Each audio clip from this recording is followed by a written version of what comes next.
Hey guys, welcome back to We Watch Movie. I'm Mike. I'm Jay. You stay over there. Don't you walk up on this fucking stage. Hey, you know what? Next time you talk about James Cameron, keep my fucking director out of your mouth. Keep my director out your fucking mouth. Yeah. Woo. I don't know if that was an Oscar that he won or if that was Cuckold of the Year award, because I don't know which one, because I think that's probably closer to the truth. Oh man, I watched that again. Obviously, if you guys don't know, just tuning in, we're talking about Will Smith slapping Chris Rock at the Oscars last night, and that was a big shock to the 17 people that tuned in to watch the Oscars. But still, because they were waiting. I don't watch the Oscars anymore, but so yeah, we're talking about that. But I watched it again recently. Just actually about 10 minutes before we went live, but. Chris Rock, right after he says, keep my mouth, and he was like, Chris Rock, you can see he's like, ooh, he wanted to say something so fucking bad, dude, because he could have eviscerated him right then and there. Yeah. I mean, it was just, you could tell he was holding everything he had back, not to say anything to him. I think he actually, I think he hit him so hard that his brain was shook, though. That was just the awkwardness of the whole situation, because he was like, it reminded me of that scene in Dogma when he wakes up, or the guy hits him with the shoe, or he wakes up wherever he goes, poop a trip. It reminded me of Encino Man when he's like the new kid. He took it, like when he slaps Brendan Fraser at the hockey rink. The other thing is I guess it was just it was pure embarrassment, dude. Because it's like if you were running for class president and the fucking bully gets up there and smacks you in the face in front of everybody that you're running for president, school president. You're like, you'd be like Napoleon Dynamite. I mean, you wouldn't know what the fuck to say. By the way, somebody did point out something that was really funny. They're like, dude, oh my god, Zoe Kravitz was there. If I'd got slapped in front of Zoe Kravitz, I would have died. My life would be over. Yeah, dude, that whole thing, I felt so bad for him afterwards when he tried to recover, because he was like, next up we have best film making a documentary. I mean, it's someone said they're like he's trying to act calm, but that side of his face be hurting like a hot skillet. Yeah, dude, I know. Oh yeah, it was super embarrassing, and I got secondhand embarrassment of it when I watched it. My hands started sweating and shit. I was like, oh fuck. And it was funny. I was like, I don't know. Will Smith just had all this pent up anger to go smack somebody for making a simple joke with G.I. Jane 2. Why don't he smack those entanglement dicks out of his wife's mouth before he smacks Chris Rock? I don't understand those entanglement dicks, y'all. It's not a cheating; it's entanglements. Well, and here's the whole thing. So I guess we'll just get right into it since we're talking about. Well, hang on. Before we do that, we did get the first super chat of the night. Hey, get out my scene. It's my camera. Not time. You, dog. You're cool. My camera time. Jonathan Mann, first super chat of the night. Thanks, buddy. He says, can you guys pretend to be on coke making a Nightmare on Elm Street 5? What's the fucking plot of 5? Oh yeah, so I got this. I got this crazy idea. Okay, so we don't know what exactly is going to happen with Freddy after Freddy 4, because Freddy 4 he got killed in the church and shit. Oh man, this is good. Peruvian blow. Peruvian blow is what I should say. I got an idea though. What if Freddy dream fucks a woman and the baby is gonna be the reincarnated spirit of Freddy, therefore he is reborn in very much a biblical sense. I think we got something. I think we can put it on t-shirts and mugs. Yeah, dude. Yeah, not only that, but we're going to turn Freddy into a motorcycle, right? He's going to be on a full motorcycle, and he's going to kill the guy who looks just like Eli Manning, because he does look like Eli Manning, the guy from the Giants, the brother, the Peyton Manning guy. The guy, he's not as good. He's won 2 Super Bowls, but that guy, they're going to make him on a motorcycle. There's going to be a scene. There's just going to eat a lot of stuff. Her mom, she thinks she's too skinny, so she's going to eat a lot of stuff, and dude, he's going to make her eat so fucking much. She's going to get big. She's going to explode. It's going to be fucking awesome, dude. We're so fucking smart. I think my heart's gonna blow. But you're right. Yeah, it was definitely cocaine and alcohol fueled Nightmare on Elm Street. The guys that made that show, Nightmare on Elm Street 5, I should say. But yeah, so by the way, speaking of blow and not the movie, but no, listen to this, dude. It's crazy. I don't know who he was. I don't know. I think he's a South Carolina congressman. This guy named Cawthorn. I think he's the youngest member of Congress. He's 26 years old. He's in a wheelchair. I don't know if you guys know him or not. I only read about it because it was on Newsweek or something. And I was scrolling through my phones while I was pooping, and that's what you do. You just find random articles and read them. So apparently, he said on some kind of interview that he did on some radio show that, I've never seen the show. I just know loosely about it. But he said that the House of Cards that Kevin Spacey was in is very, very similar to what goes on in Congress for real. He said, I've been invited to orgies. Sex orgies by leading politicians, and he's like, it's really nasty, because he's like, I'm a fairly young guy. This is what he was saying in the Newsweek article. He's like, I'm 26 years old, And I go up there, and these are like 60, 70-year-old men and women, and they'll be like, "So anyway, after the thing, do you want to come back to our house for a sex party?" Like, that's literally what he's saying. And these are supposedly leading. He didn't name them, obviously. And then he said that and he said also leading some leading policymakers on like get rid of drugs in the country that are like so against drugs. He said they'll literally be talking to you about that and take a bump of coke in front of you. Like he said, people have. So anyway, what do you think? You gonna help me support that bill? I believe all that. I was like, and because he said actually, the guy Cawthorn said that Bill Clinton said it right. He told Kevin Spacey, he's like, everything you said, everything you did in that show is correct, except no one could get a bill of education passed that fast. That was it. He said that was the only thing that wasn't true. That's just what saying. You heard about the one dude, like I don't know his name. He's the one, Matt Getz. Is that it? Getz? Like he had a bunch of like hookers on his payroll or some shit. Like they're all pieces of shit. Every one of them. That's why I don't talk. You just wouldn't think that, dude. You go up in there like fucking old granny is like talking about like getting out a vibrator and putting it in her butthole, and you're like, their life. Dude, the old gray bush. All right, give me a few lines of that coke and 2 beers and maybe. Yeah, until weird ass Mike Pence shows up and everybody's like, "No, dude, we're not doing that. We're not." Oh shit! He's like, "Are you guys having a sex party?" Oh, you know what? That's it. I'm done. Pete Buttigieg is here. Buttigieg. His name's Buttigieg. Buttigieg. Eduardo Santiago, thanks, buddy. He says next time Will Smith is at an award show, they should hit Brock Lesnar's theme song and have Chris Rock come out. Yeah, that'd be funny. Yeah, dude. Yeah, it was just, it really is. I mean, we don't want to talk about it too much because it is, it's everywhere. Everybody's talking about it, but it really was just actual. The bottom line is it was just straight embarrassment. It was obviously, and I had I never disliked Will Smith. I never did up until this point, and he just showed like he's a straight bitch that can't take a joke about his wife. But you know what? Also, I think is the truth. And somebody said this in the comments of one of the, in the YouTube video I watched, the slap heard around the world, is that there's no way that Will Smith is emotionally recovered from his fucking wife saying that shit in front of everybody. And he was, and dude, the guy worded it so well. He was like, he was probably sitting on edge the entire night, wondering if Chris Rock was going to say something about her cheating on him. Yeah, and that's true. Then he said something simple like the G.I. Jane 2 thing, and it just set him off. But I was like, but the weird thing is he was fucking laughing. And then Jada Pinkett Smith went, "Oh," and he was like, "You talk about my woman." And then he got all pissed.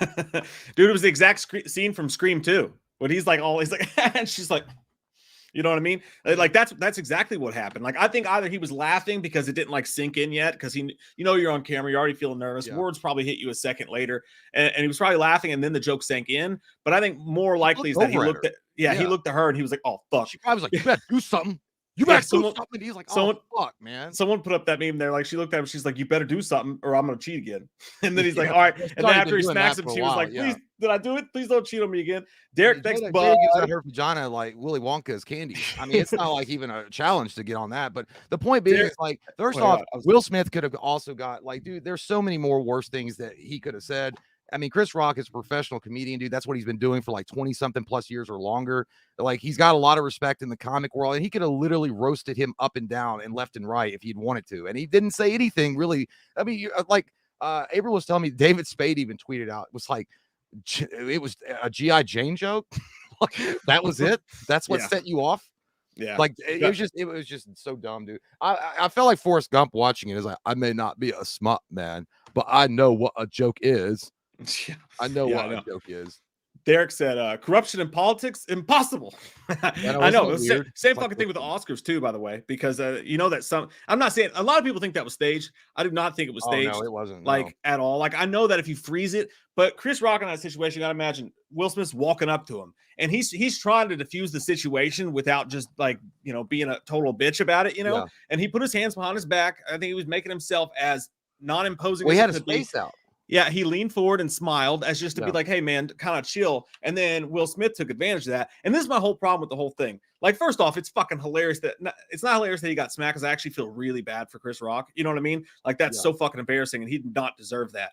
But my whole take on it is this: like, for one, okay, part of it I get, most of it I don't. If I'm at a bar, okay, and someone says something about my wife out of pocket, out of nowhere like that, and just like openly says it in front of the whole bar, I might react the exact same fucking way. And but all these people are like, no, he did the right thing. He was just standing up for his wife. Okay, fine. But here's the difference. He was at an award show in the front row as a major personality there. He's seen the Oscars before. That's what they do at the Oscars. The comedian comes out, you know they're going to tell jokes about you. You know they're going to do that. If he was really worried about something like that, he could have easily contacted Chris Rock and be like, hey man, this has been a year for me, and me and Jada have been through some shit. Her fault, but we've been through some shit. Don't make any jokes because it's not going to go over well. Here's the thing. Instead, he could have stood up. He could have stood up and said, hey, meet me afterwards. We're going to talk about this. He could have done anything.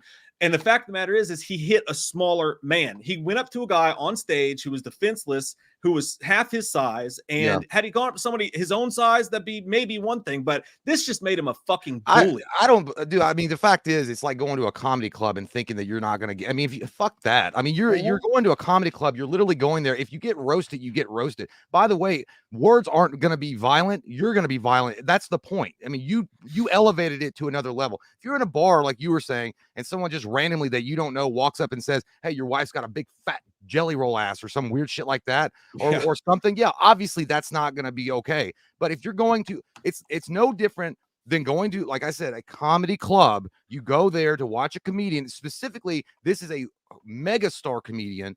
That's his thing. He makes a living doing that. That's the joke. It's a roast. You're also a multi-millionaire with Uber fans. I'm sorry, I'm not going to feel bad for you. Your wife's not dying of cancer or AIDS. She's got alopecia. It sucks, but it's not the end of the world.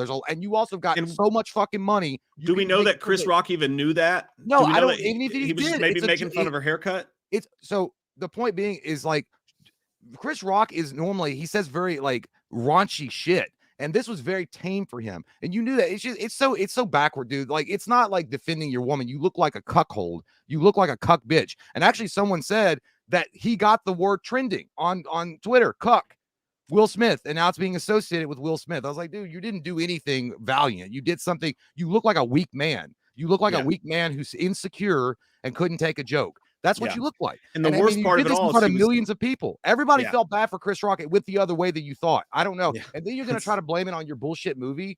Oh, I protect my family. Like, dude, don't even let that bleed over. The guy who that movie was about came out against that, by the way. He's like, I don't condone that shit at all. And not only that, but dude, if you watch, he smiles when he walks away. He's proud of himself. He feels like the big man. Like, I just showed my wife. Maybe now she'll respect me. And it's like, dude, no, you let men come into your own home and have sex with your wife. Well, I can't she doesn't respect you. Trust me, she never will. If Uncle Phil were still alive, he'd be pissed when he got back home.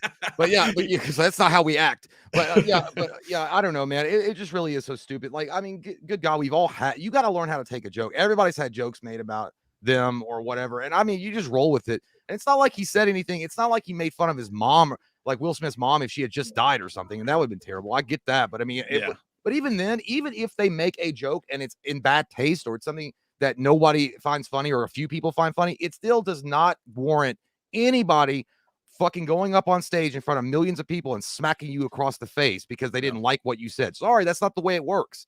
You don't have to like what they said, but just don't say anything at all. Like, you could have made an ugly face like Jada Pinkett Smith and like, oh, she looked like an old vulture on a fucking perch. And I don't like Jada Pinkett Smith anyway. She literally openly talked about cheating on her. I can't stand her. Her. I don't care. So you could just made that ugly ass vulture face. She looked like Cruella DeVille sitting there with her eyes rolling like that, and then just moved on with your life. But instead you want to act like you're a big man and you're doing some big man stuff, and you actually look like a small man, and you look very weak and cowardly.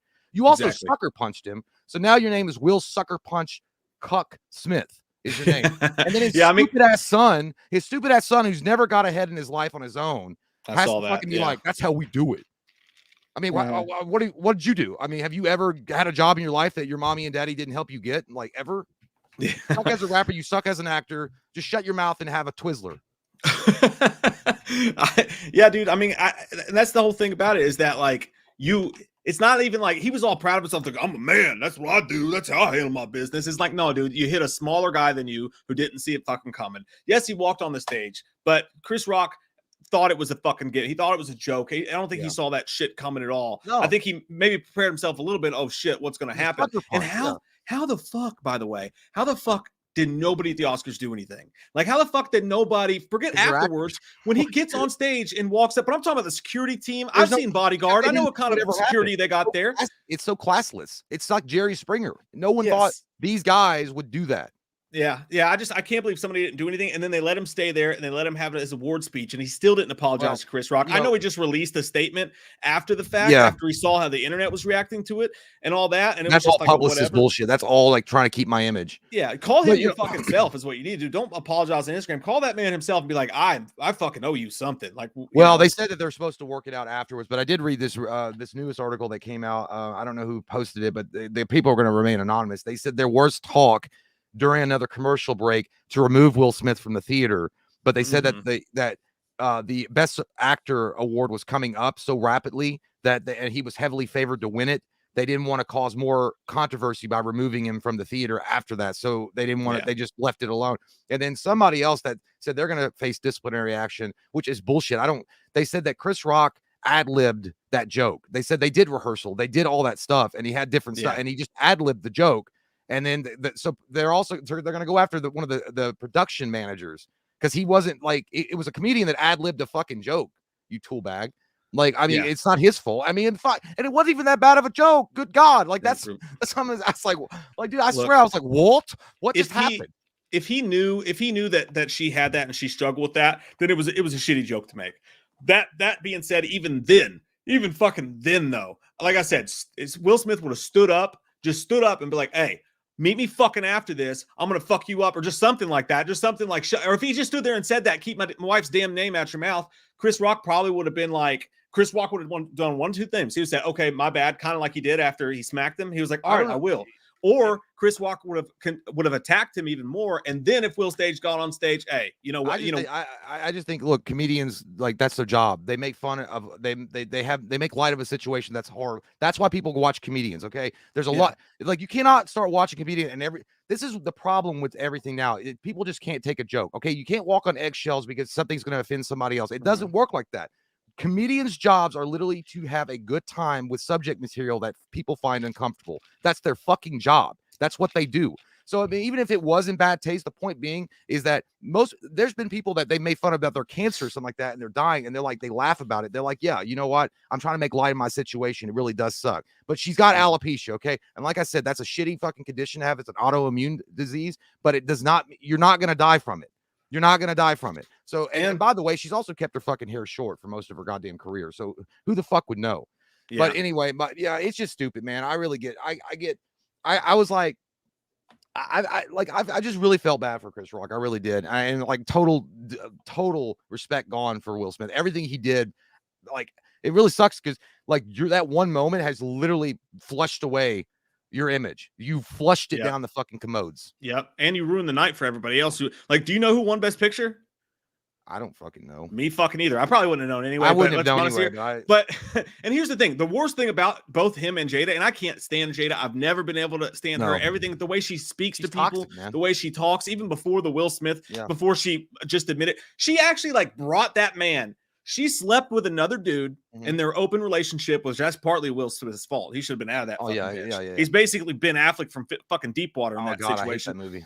But she wanted more views for her fucking show, so she actually brings that poor man on her show, and it's like, if you would have loved me, you would have known, and had that man cry in front of the world. Like, I understand. Like, don't get me wrong, what he did was wrong, but what that man must be living with, dealing with that woman treating him that way and doing shit like that to him on the shit we don't see. My God, could you imagine the fact that it took one look from her to be like, hey, that man was so scared he had to go on a stage and hit Chris Rock in front of millions of people. That's insane. The kind of fucking relationship they there's a simple solution to his problems. Like, grab your balls from her purse and say, fuck you, I want a divorce. Like, that's it. That part is you openly admitted cheating on me. That would probably deal with a lot of his emotional issues right here. It's like, you don't want to admit that it happened, but believe me, she's got the aftertaste of cum on her mouth, and it's not yours. So 100% it happened, my sir. So don't act like, I don't care what kind of fantasy world you want to build up around her, around yourself and your relationship, but it's not cool. No one else agrees with you. And their relationship is literally a joke walking around. It's a fucking joke walking around. So, I mean, why not? But yeah, dude, I wish Chris Rock had just said, man, go suck my dick. Like, I wish he had just said something to him right after he said that. Because he looked so fucking like self-assured and self-righteous in his bullshit like that. I'm like, there's people over there in Ukraine right now that are fucking fighting a war and dying, but you want to make it about you at a fucking at a like Ricky Gervais said, at an award show where celebrities with lots of money congratulate each other. Yeah, that's what you want to do. And you know, I'm not a fan. I'm not a fan of comedians who like have their stick where they like make fun of people in the audience and like, you know, do shit like that. That's not like, I don't even like that shit. When people show up to get roasted and they ask to get roast, that's one thing. And that's basically what we're doing here. You've seen the Oscars. That's what they do. They pick out the biggest names and they fucking roast them. So again, if he was worried about something like that being said, he could have reached out ahead of time. Very easily, Will Smith could have gotten a hold of Chris Rock and been like, hey, if you got anything in there, you better take it the fuck out. He easily could have done that. I think that they wanted this moment to happen. They went in there like, somebody says something about me. She's like, you better handle it. You better, you know what I mean? Or some shit like that. Even, like, well, I don't know how close of friends Chris Rock is with, even if I'd said, fuck you if he said that, if he called me and said that. I was like, no, man, you're not going to tell me how to do my job. I'm hosting the Oscars. You just sit back and take your little award and shut the fuck up. And that'd be a different thing. You know, that'd be a different thing. But like, and not just that, but here's the main problem with it, is that they both just take themselves too seriously. I think everybody takes themselves too seriously. But like the fact that you are a millionaire in a building full of millionaires about to accept an award for that shit, and you take yourself so seriously, like that you can't even handle a small joke. And it's really, I'm talking about Jada more than Will, because she should have been like, she should have laughed. That's what everybody else fucking does. When they stand up there and they do that, you laugh. It hurts a little bit maybe, but you laugh and you move on. That's like, but she takes herself so seriously. And the truth is that her actual self-esteem, people who act like that, their self-esteem is actually bottom floor. Well, that's insecurity. Like that's insecurity. Yeah, their self-esteem and their insecurities, actually, that's all a fucking front. Somebody that would go up there and laugh and be like, you know, this hurts, but I'm going to laugh it off or move on. Maybe say something to them after the fact. But their security is so small that they can't even be joked about. And that's sad. At the end of the day, man, like, you know, Jimmy Kimmel said it right. I was telling Mike before the stream started. He was like, you know, Jimmy Kimmel said on some radio show that he felt bad for Chris Rock, obviously, that Chris Rock didn't deserve that. And he also felt bad for the other co-host of the Oscars. But he said, you know, the main thing is, he goes, yesterday, nobody disliked Will Smith. And now everybody's against him. And he doesn't have one comedian friend to his name. Like, not one. I mean, I'm talking about comedians from all over are also coming out and saying, hey, like, and I don't even like her because I don't think that she's funny, but and Kathy Griffin has been known to do shock comedy or comic value shit all the time. But all she said was like, that's great. She's like, so now every comedian that goes up on stage is going to wait for another Will Smith to pop up and be like, see, it's justified. It's justified. Will Smith did it. So if you say, dude, why don't you be like Mike Tyson? Mike Tyson literally was at a comedy show. This motherfucker walked in and pulled a gun on him. And he said, it was Mike Tyson, instead of him knocking him back to his grandchildren's days or to his ancestors, he's like Mike Tyson could have fucking killed him. He brought him upside and hugged him. Was like, and then the guy was like, New York, Brownsville, and then ran away.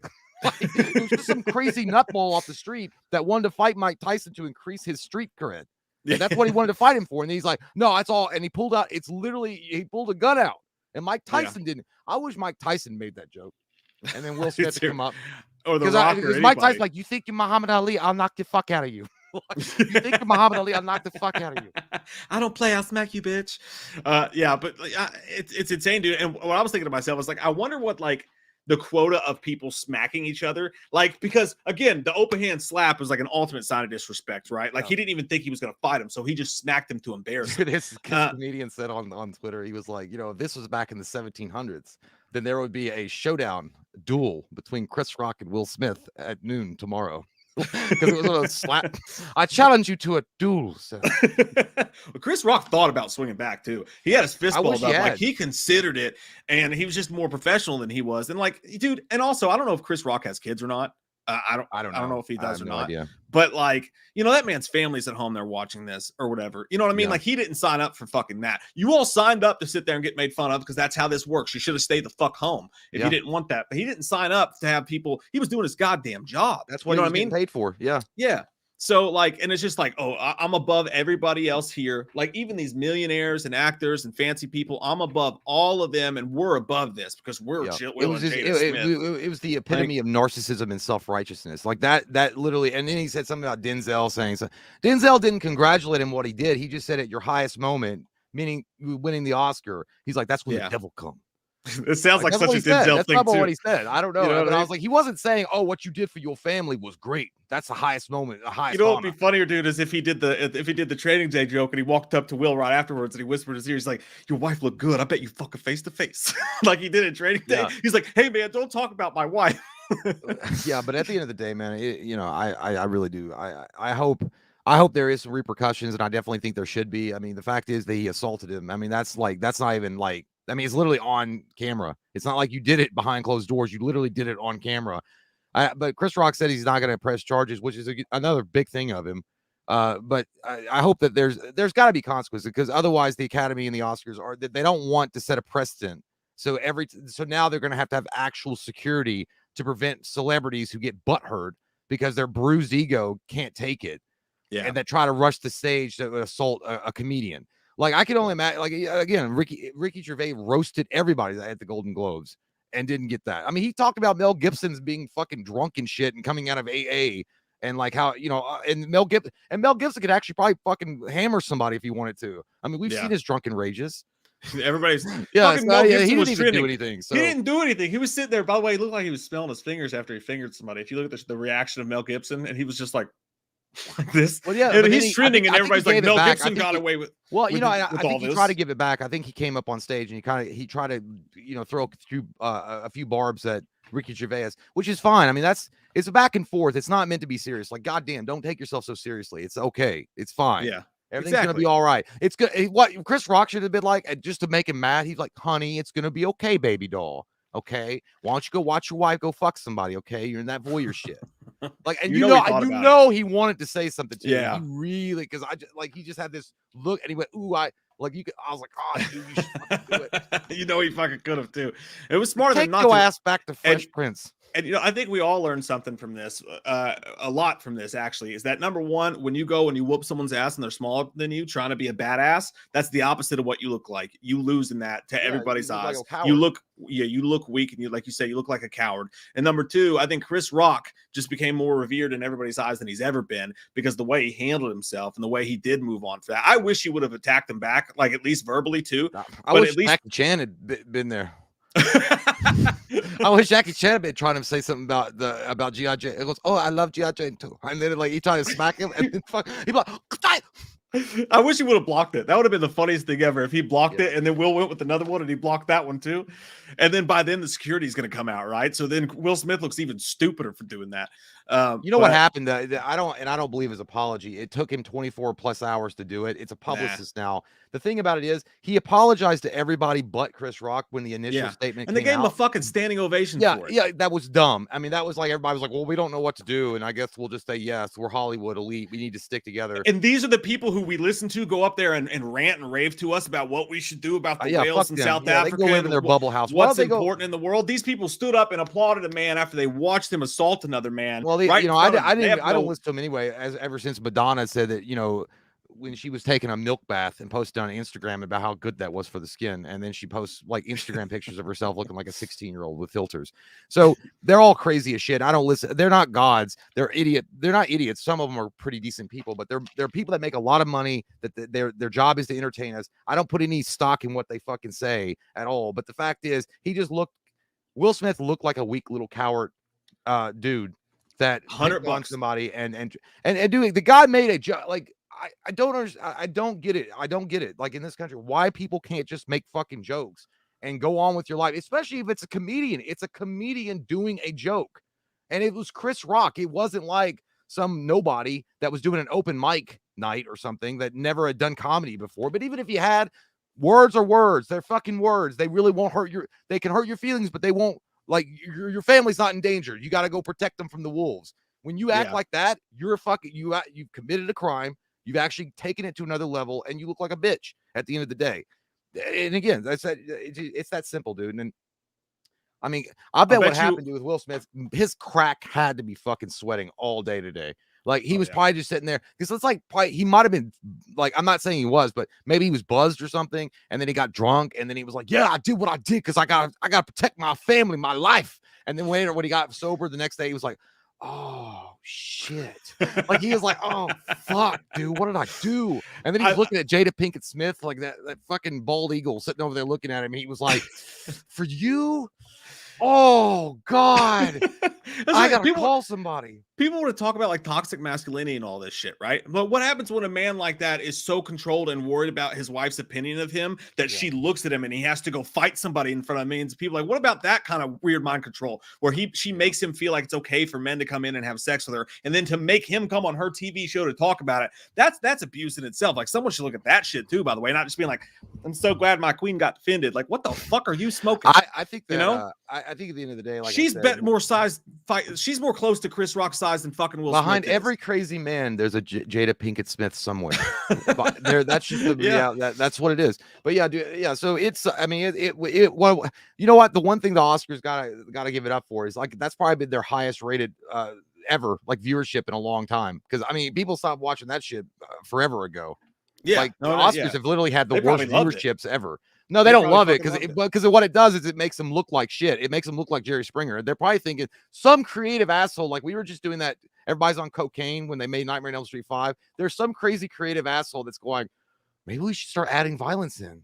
Like, you know, like maybe we should bring in regular people to sit with the celebrities. Yeah, like celebrity deathmatch that bitch, or Jerry Springer that bitch. Whatever, or no, like letting regular folk off the street to come in and watch the show. It's like, yeah, you could sit with Ryan Gosling and you could sit with Zoe Kravitz. Yeah, and you know what would have flipped it all around? What would have flipped the entire situation around if Will just sat there and just nodded or whatever, and he just told Jada, "Hey, chill, I got this," you know. And then he waited till he won and went up there and accepted his speech and was like, "And by the way, my wife suffers from alopecia. That was a classless fucking joke, and I hope you're proud of yourself, Chris Rock." And then everybody would have been on his fucking side. You know what I mean? Like everybody would have been like, and that would have been a different conversation. Yeah, maybe. But either way, I mean, I don't know, man. Like I think there's bigger things going on in the world and in your life that you have to worry about one comedian making a joke about something that's not even like life threatening. And again, like I said, alopecia, I don't have it. I mean, maybe I do, because my hair keeps on receding backwards. I think I probably have a little old age going on. But you know, the fact of the matter is, or the new Joker that they showed, that deleted scene for the Batman's got alopecia. Fuck, I mean, it looked like it. But the point being is, it's not the end of the world. She's not going to die from it. And she's also an uber fucking millionaire. They can probably afford the best wigs of all fucking time. And she also likes to keep her hair short. And every picture I've ever seen of Jada Pinkett Smith, she always shaves her fucking head. And like, you're going to get mad about a G.I. Jane too. I mean, I was like, that's what I think he thought it was a joke about her haircut. You know what I'm saying? I don't, dude, like, oh my God. Demi Moore looked hot in G.I. Jane. I was like, Will Smith, did you watch that movie? You idiot. I don't think he was thinking for himself. I just think he looked at his wife and she gave him a look and he was like, oh, fuck, I don't want to have to hear it all goddamn night long. I don't want to be Omar Epps just going to watch a fucking stab movie and have to deal with her fucking ordering popcorn with no butter ass all goddamn night long, bitching about everything and then yelling in the movie theater. I wish that camera cut right back, and if Will Smith had been a man, he should have been like, shut the fuck up. You dick riding motherfucking bitch. You're lucky I don't divorce you. Like, I wish there'd been like a mini fight. She's like, you should go say something to him right now. He's like, you shut the fuck up, you dick sucking bitch. And they're like, we're not going to talk about this right now. Oh, did you like it? Did he talk to you like this? I just. By the way, the guy that I was talking about specifically when she called that the entanglement, she already embarrassed Will Smith on a national fucking stage on that red table bullshit she did. The guy's was a rapper named August, and August had said literally that they were in a relationship. I mean, it wasn't even like a. And then they have an open relationship though, but he was basically told. But Will Smith's not fucking nobody. I mean, that's just because she wants one. Well, he said on that thing, apparently he was like, my wife. He was like, my wife has never adhered to the strict, like whatever it was, the words he said, I'm paraphrasing, but my wife has never adhered to the classic use of the word marriage or monogamy or whatever like that. He never said we, he said she. She basically told him, if you're going to marry me, this is Will fucking Smith. Man. I know. It's like, that guy could have anybody he wants just about. Like, it's amazing to me that you let that ride. The fact that you got a woman that tells you, hey, look, I like you a lot and I like fucking you and shit. You know what I mean? And we share a bed together. We have kids and stuff. But if you're going to marry me, I just want you to know I like some other dick in me now and again. The strictest word of marriage doesn't really apply in this situation because as a free thinking human, I think I'm allowed to go explore other free thinking human. You know what I mean? You don't want to like lock me down in this shit, right? And Will Smith's like, in West Philadelphia, born and raised. I should go back to the playground where I spent most of my days. Yeah, dude, Yeah. I can't believe it. I can't. Yeah, and in a lot of ways, I actually feel really bad for Will Smith. Like I really do. Yeah. Like he's in some weird fucking shit, man. Like I don't understand how all he's got to come out. All he had to do was be like, look, I'm dealing with a lot. Like emotionally, I'm a fucking car wreck. I don't know what to do. I'm not. And then just be honest. Be honest, because everybody knows you're lying. Just be like, I'm not cool with the open relationship shit. I'm not cool with my wife admitting in front of millions of people that she cheated on me and it was okay. I'm not cool with any of it. So what you know what it's like to sign my checks in the month of August? Yes, when millions of dollars. I am tired look at a fucking calendar. I'm also tired that I lost my balls years ago. And I gotta go back and hang out with Martin Lawrence and Bad Boys 4 to find him again. And to have that happen in front of the whole world and have everybody know that you've been fucking cucked like that. You know what I mean? It's so one thing that if he had got cheated on, he was trying to, you know what I mean? It's another thing to allow that to happen, like, and say that's okay because you said it was okay, honey. Yeah. And like the how small he must feel inside. You know what I mean? Yeah. All that happening, and it goes on with his small wiener. Like, dude, like I actually feel really bad for the guy. Now I think what he feel did bad was for him because and it was bullying in its finest. But like at the same time, I do feel bad for him. I feel bad for him because I liked Will Smith, but at the same time, and I feel bad that he flushed his fucking image down, you know, in 2 seconds. Like he flushed his image away. But at the same time, you know, you brought it on yourself, man. You know, if you're that far gone in your mental state, if you're emotionally unstable like that, you need to get some goddamn help and maybe not go to an award show or fix your marriage first.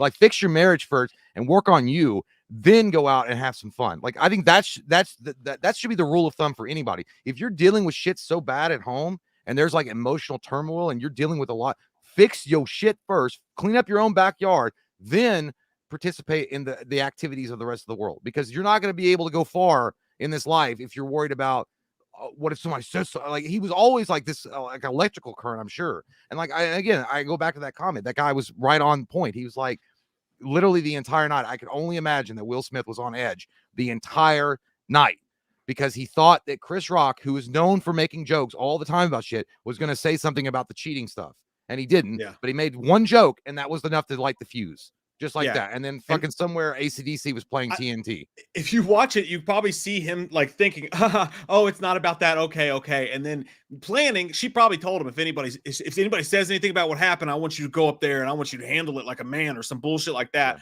Who knows how she treats your ass up. And he probably agreed to that and was prepared to. The picture, what's funny, dude, is the picture they took together. Which is, I'm sure it's just purely coincidence, right? But the pictures they took in his Instagram post before his apology was him and Jada taking pictures in the same clothes. Oh, his Twitter suspended.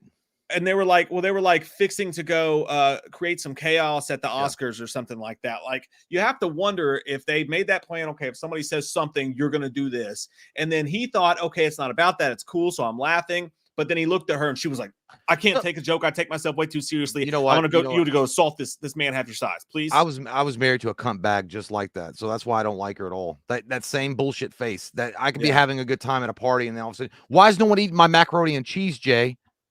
Why is no one eating it? I'm like, I don't know, because they're not hungry for it. She's like, why don't you go tell them to eat it?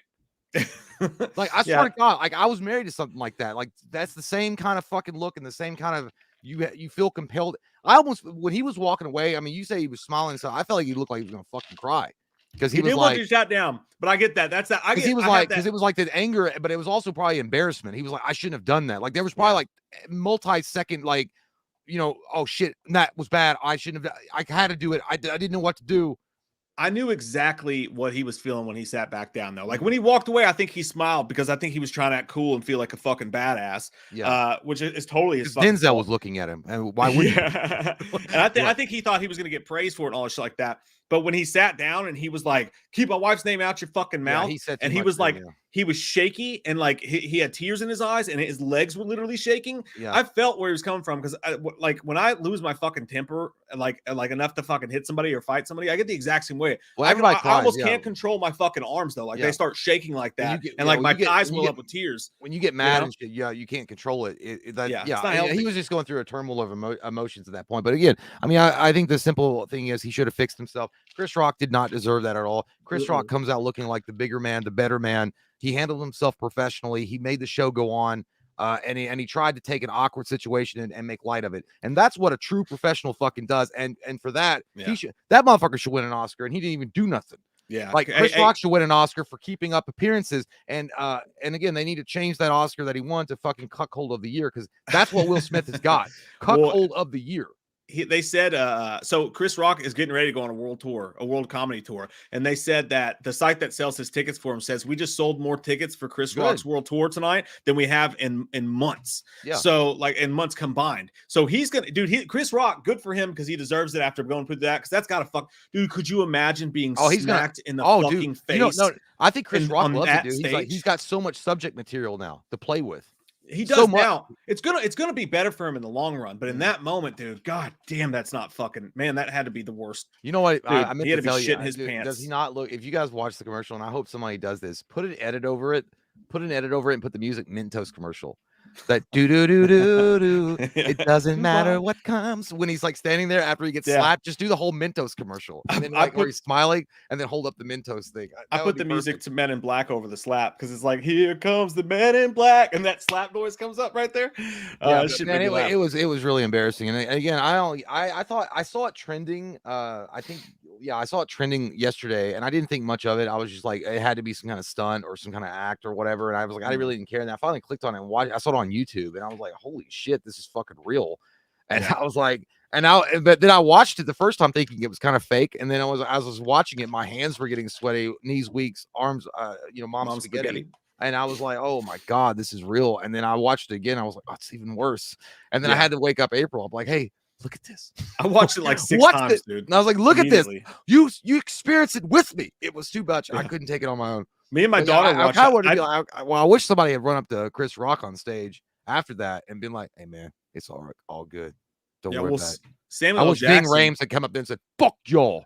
Samuel L. Jackson went up to Chris Rock, or not Chris Rock, went up to Will Smith and like went like this and gave him one of these and like gave him a huge hug and like smacked him. You could tell he was like hyped about it or something. And they just got done together working on a movie. So I saw Bradley Cooper also comforted him. I mean, he needs. Comforting is one thing because he's clearly upset. But being like, you fucking did awesome, dude. Well, he was wiping his eyes. Like, there's actually another video if you guys look up on YouTube, like during the commercial break, and you can see. I don't know who filmed it, but somebody filmed.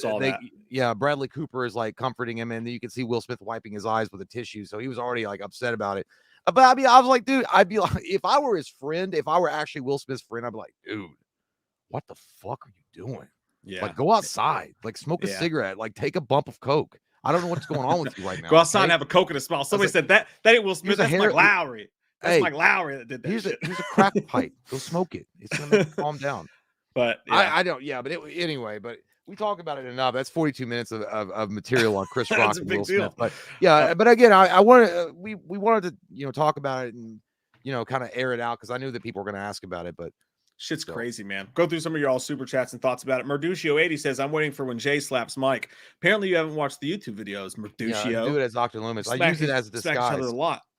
We've been doing that since we were kids. It's the ultimate sign of disrespect. That and spitting in each other's face. So that's kind of. I swear to God, the one time. No, it's all fun and games, but I swear the only time I ever got disrespected by a slap was when Cody slapped me in the face when we were like 17 years old because he was on the phone with somebody and I said something and he got in my face and then. What he fucking did, dude, he spit in my fucking face, and I spit back in his face, and then he smacked me and then ran.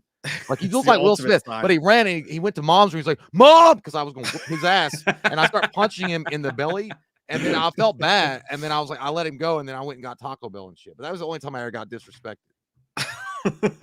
Like smacked in the fucking face. Smacked, like without we used to smack each other in the face all the time. Yeah, that was different. Eduardo Santiago, thanks, buddy. He says next time Will Smith is at. I already read that. What am I talking about? That would be funny as fuck though if they did. That's who they should have host it next time, or they should make Will Smith host it and put nothing but like The Rock and Brock Lesnar and Arnold Schwarzenegger and people like that. Like line it up.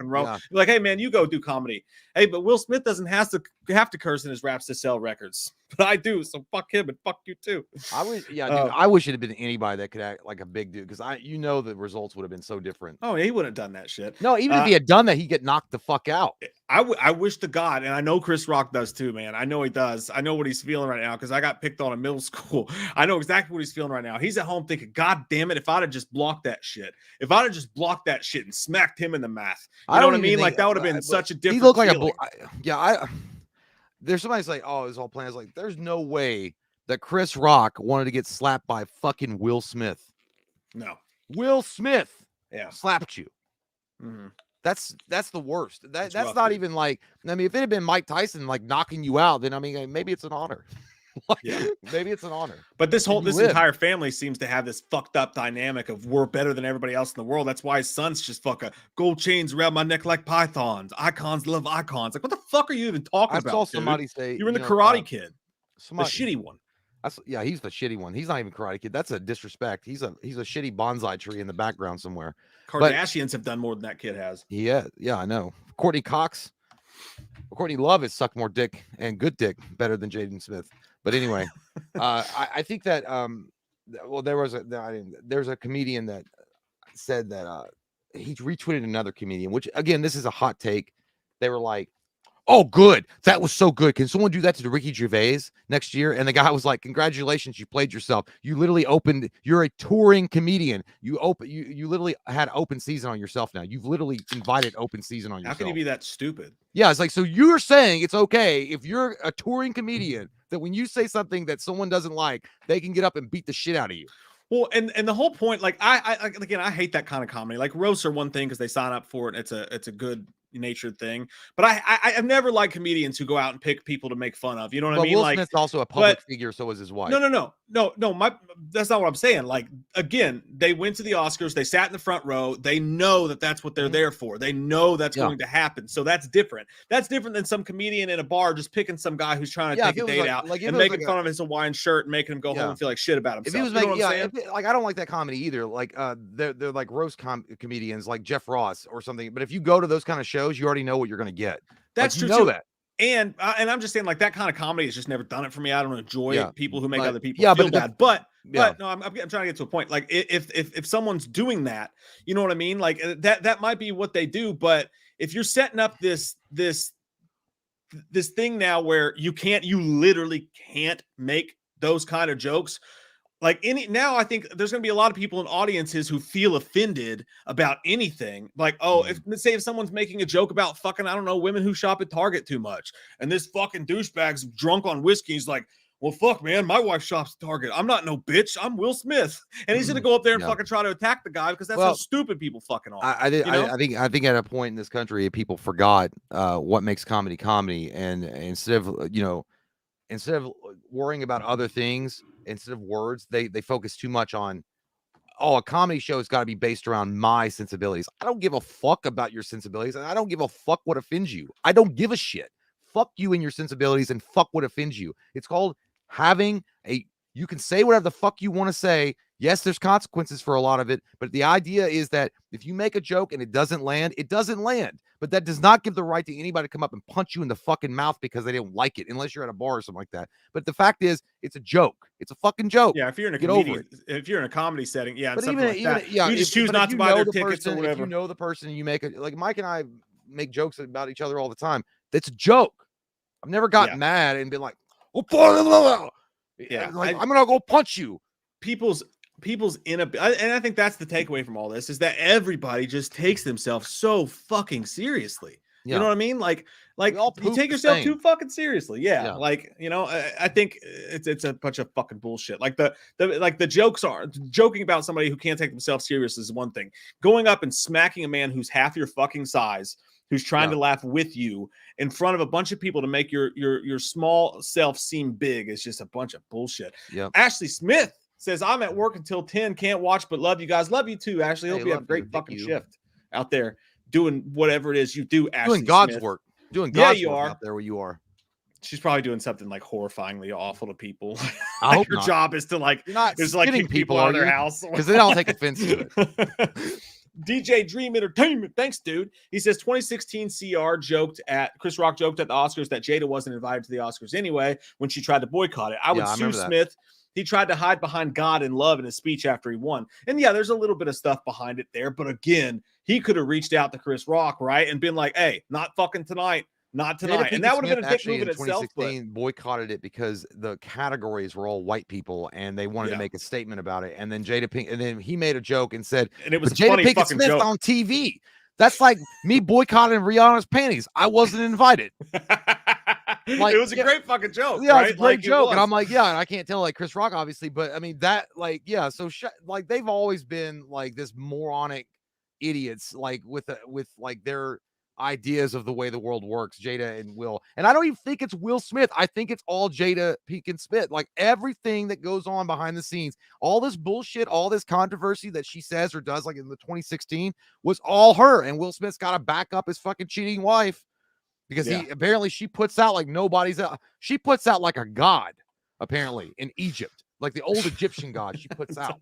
You know what rhymes with God is Todd, and Todd J says it echoed like Soup's scream in Justice League. I think the whole world shook at the knees when that happened. Todd. Oh shit! The funniest meme I've seen though, by the way, is that someone put Batman from Batman vs Superman. They photoshopped Batman's helmet on top of Will Smith, and they photoshopped Chris Rock as Superman. And he was like, he said something, and then Batman was like, "Keep Martha's name out your fucking mouth." I saw April showed me her brother said a meme, and it was like it said your wallet, and it shows Chris Rock, and it said gas prices, and it showed him smacking it. Jay Dia with another fucking huge ass super chat, dude. You're so kind to us. We thank you so much. If somebody walked on stage and smacked you in the mouth, Jay Dia, you know what I would do? I'd put my finger in their butt. I would That's my post. Friend. I would post the longest ever rant on a social media website if they did that to you. In your defense, dude. That's in your defense. Yes, I wouldn't. I can't. I'm not a physical specimen to really. I would finger his butt, and then Jay would write a harsh. I would write an op-ed about it. I'd be like, "This guy slapped our friend, then Mike fingered his butt, and that was only some of what he deserved." But I'd grow out my nails first. I had them Stephanie Kyle nails. He deserved multiple Romans fingering his butt with those Stephanie Kyle nails. Yeah, that's what you get. Anyway, Jay Theo, we love you, dude. Thank you so much. He said, watch the Scream 5 commentary and the fan film. Loved them both. The commentary had me cracking up, made up for what the movie lost on rewatch. If Stu isn't involved, then so much of that movie doesn't make sense. Have a great show, you sexy boys. Hey. Fucking yeah, dude. Stu, bring him back to my mountaintops. Dead. He had a Magnavox fall on his fucking head. You don't say that. Yeah, he did. You don't say that. He must be one with the TV repairman gods. It's like he repaired it. Somebody said earlier they brought up a great fucking point. It's not shown on here now.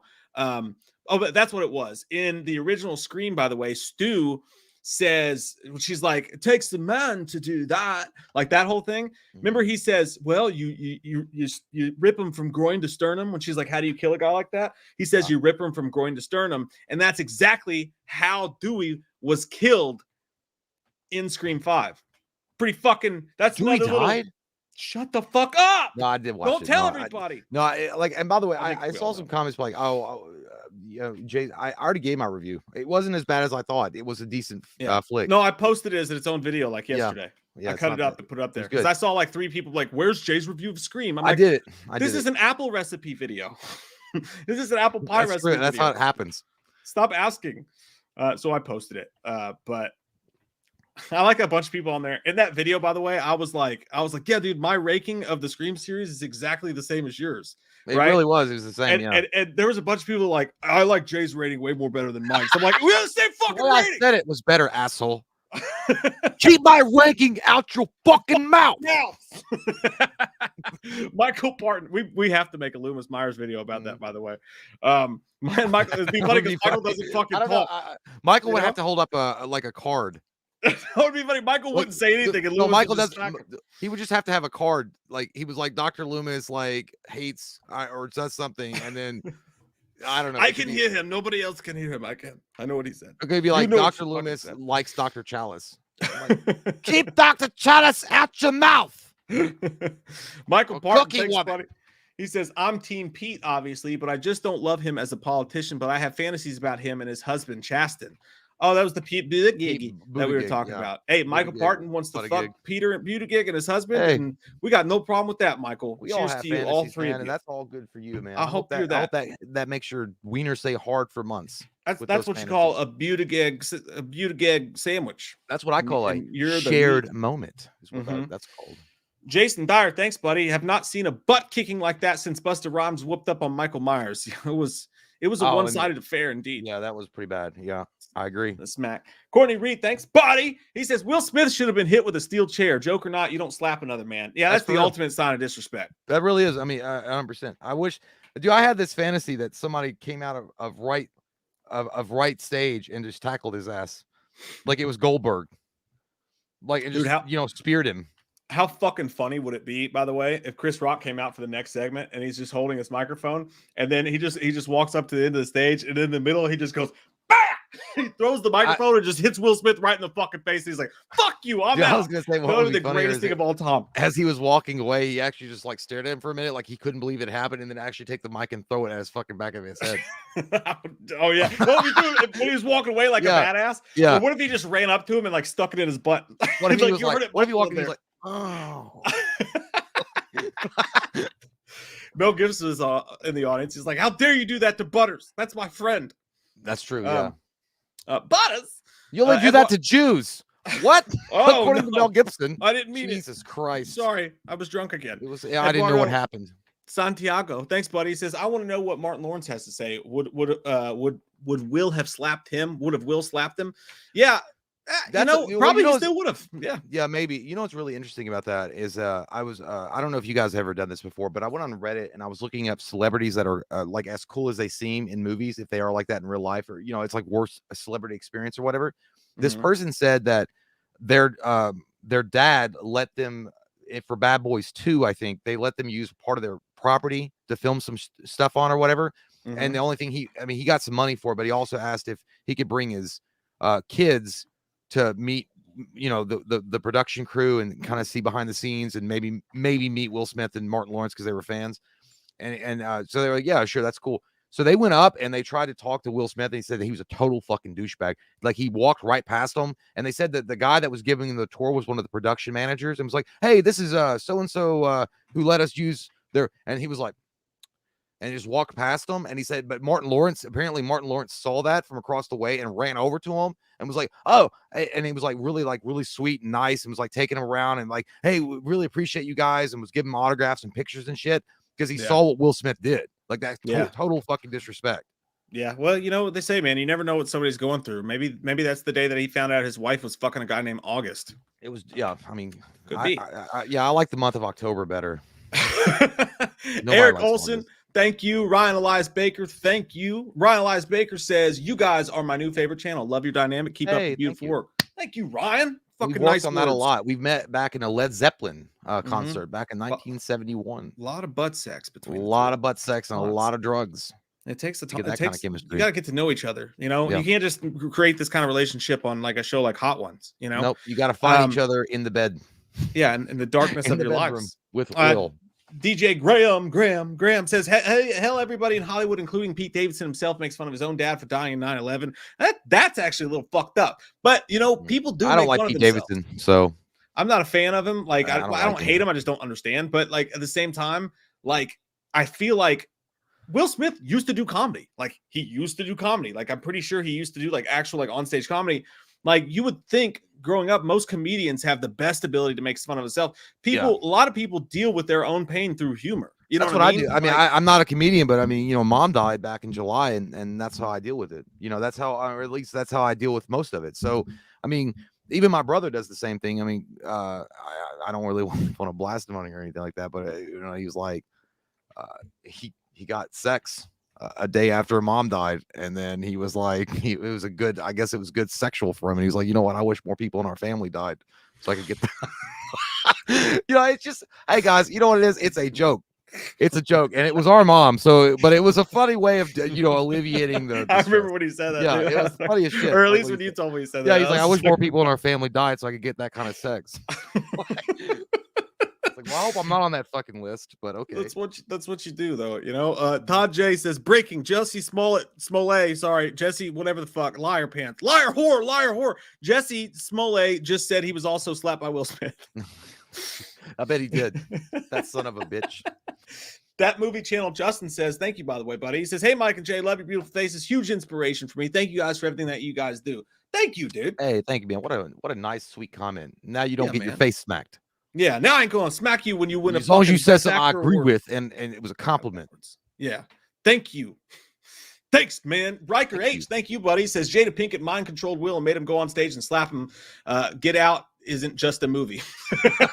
I can see that. Yeah, Will Smith was sitting there crying like that one chick. He was like, we're all happy here. The Jaeger bomb says hurt people also hurt people. That they do, but it's not an excuse. It's like your teacher used to tell you. But he slapped me first. Well, I fucking saw you slap him, and that's kind of what happened in the. Well, to be fair, we both saw them fuck. There's no excuse over, for it. So. Though. I mean, look, like words are words. It doesn't give you any right to go up and slap somebody in the fucking face. Like it just doesn't. I'm sorry. That's like the ultimate. I mean, if the guy put his hands on you first.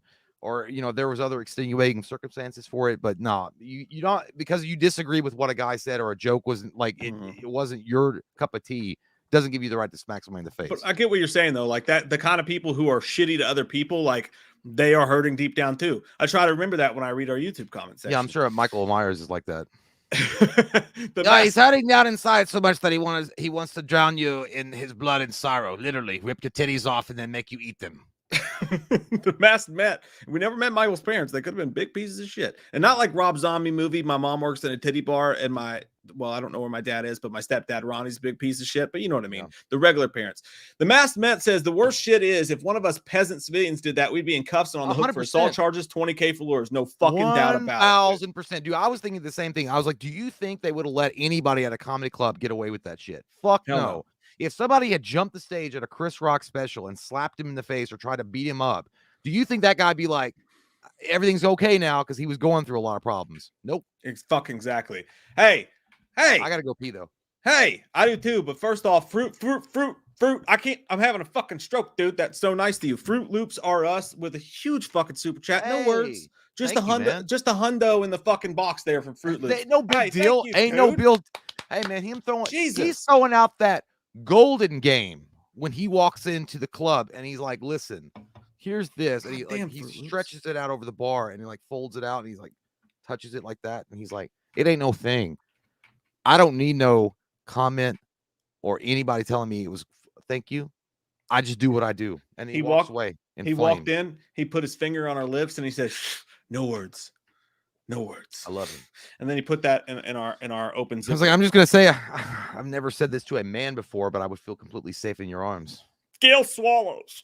All right, you want to go smoke first? Pee first? Yeah.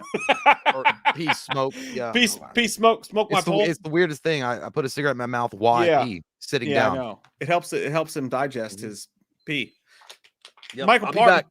All right. Michael Parton says, real quick, it's pronounced boot edge. Buttigieg. Why couldn't somebody just fucking tell me that during the goddamn election? Why do I have to wait till fucking tonight when we're talking about that dude who wants to sandwich him and his husband together in a three-way of political dude sweat? Now it's Peter Buttigieg boot edge. Peter Buttigieg. Peter Slash Boy Mansion, thanks, buddy. He says, you guys always make my day better with these live streams. Hope you don't mind me asking, but is it possible to send fan mail to characters of yours other than Michael and Loomis? Just curious. Yes, my friend. The P.O. box is in the description box below. I'm pointing at my dick, but that's not what I mean. But you can look at it if you want to as well. But also in the description box, our P.O. box is listed. Just say on the outside of the package who it's addressed to so that we don't open it as our dumbass selves when we do an unboxing. But thank you, buddy. I appreciate that. Also, we do have an unboxing filmed ready to go. We Be Fast and They Be Slow. That's going to be out this week. Having trouble with the fucking video file that it's on, but we filmed it a while ago. Andrew Johns. I wonder if that's the Andrew Johns I know. I don't know if it is or not, but thanks, dude. He says, hey, guys, big fan. I enjoyed Scream 5. Okay, so it's not. Hey, guys, big fan. I enjoyed Scream 5. Like the Cult of Stu idea. Really enjoyed Scream Legacy. Have the same ranking that you both have. Do you think Friday the 13th will get their shit together? Dude, first off, thank you for the kind words. Secondly, Friday the 13th, they figured it out and they never fucking told us like what's happening next. I have a dark feeling in my way too far up my crack thong about that, you know? And it's making me feel funny. Like when you climb the rope in gym class. I don't know, man. Like I don't know if we're gonna fucking see that in our lifetimes again. That's the sad reality of the Friday the 13th situation. Like they worked it out in court, but they split it up. Like it's like when you're a kid and your parents get divorced, you're like, oh, 2 Christmases, but then you find out that they're both Jehovah's Witnesses, And now you get no Christmases because the guy that your mom left your dad for is a Jehovah's Witness, and now you practice Jehovah's Witnessy, and then now the new person that you're with also practices the Jehovah, and then nobody gets a fucking Christmas. And I feel like this is the metaphor I'm trying to make, is that they split up Friday the 13th in such a way that nobody can have Christmas. Nailed that. Yeah, totally fucking nailed that. Thanks, Andrew Jones. I appreciate that, buddy. That's the best way that can be explained, all in all. Oh God. Anyways, T Mitch said Chase currently lighting a cigarette with his butt. Yeah, maybe so.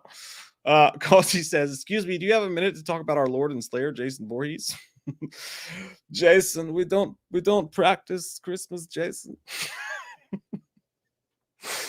That's Jay's thing to do, but I can't help it. Hey, JT Customs is about to watch Batman Begins. Good for you, dude. I hope it's fucking awesome.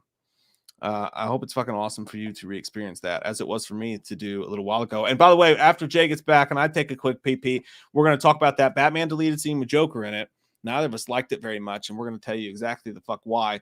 And we're also going to review April Fool's Day, because that shit's coming up. And I just watched that for the first time last night, as well as did Jay. So yeah, we got that shit still to come. And, not a lot of news came out today. And you know why? It's because everybody's like, I ain't releasing shit. The internet's not talking about it. You'd be like, hey, my new movie's out, guys. Here's the trailer. And everybody's like, man, don't nobody give a fuck about that shit. Will Smith just slapped Chris Rock in front of everybody. Your shit's going to get buried in all of the news shits. You know what I mean? So there was absolutely like no goddamn movie news today. But it's a good thing that we still have not got a chance to talk about that Batman trailer, which we're about to do. And we did not see Jackass Forever yet. Look forward to it. Sorry, Kiwi Jello. I didn't mean to give you flashbacks towards your Jehovah's Witnesses non-Christmases. And hey, respect to everybody who does that, who celebrates the Jehovah. That's got to be rough. I mean, I hope you like it. I hope you enjoy it. I'm not saying it's a bad thing. I'm just saying, like, I like Christmas a lot. But hey, if you're a parent, you got to save a lot of money on those fucking Christmas presents, right? So that's a plus. Jägerbomb says, I've not heard one good thing on Morbius. Dude, I think that movie's just going to suck buttholes. I just do. I'm telling you, I have a bad feeling it's going to blow Chonka. I don't know what the fuck that means, but I just make up words sometimes when I talk too fast. Hey, dude. Jay Buttigieg back with a new Bootgig. Bootgig. Hey, Andrew wants to know, by the way, if you think Friday the 13th will ever get their shit together. I'll be right back. So Friday the 13th will ever get their shit together. Well, I guess that depends on the outcome of the lawsuit that's currently ongoing, or I don't know. I don't know if they came to a decision or not, but I mean, yeah, I think that eventually Friday the 13th can get back on its feet, but it's going to take some miracle work. I don't know, but yeah, I think they can do it. They have to get out of legal trouble first, with all that shit. Zozo Wayland says they'll enjoy Morbius. He goes, I'll enjoy Morbius. I'm looking forward to it. I'm not going to lie. I think it's going to be good. I think it really fits in with the Jared Leto, like his range of acting. I think it works for him.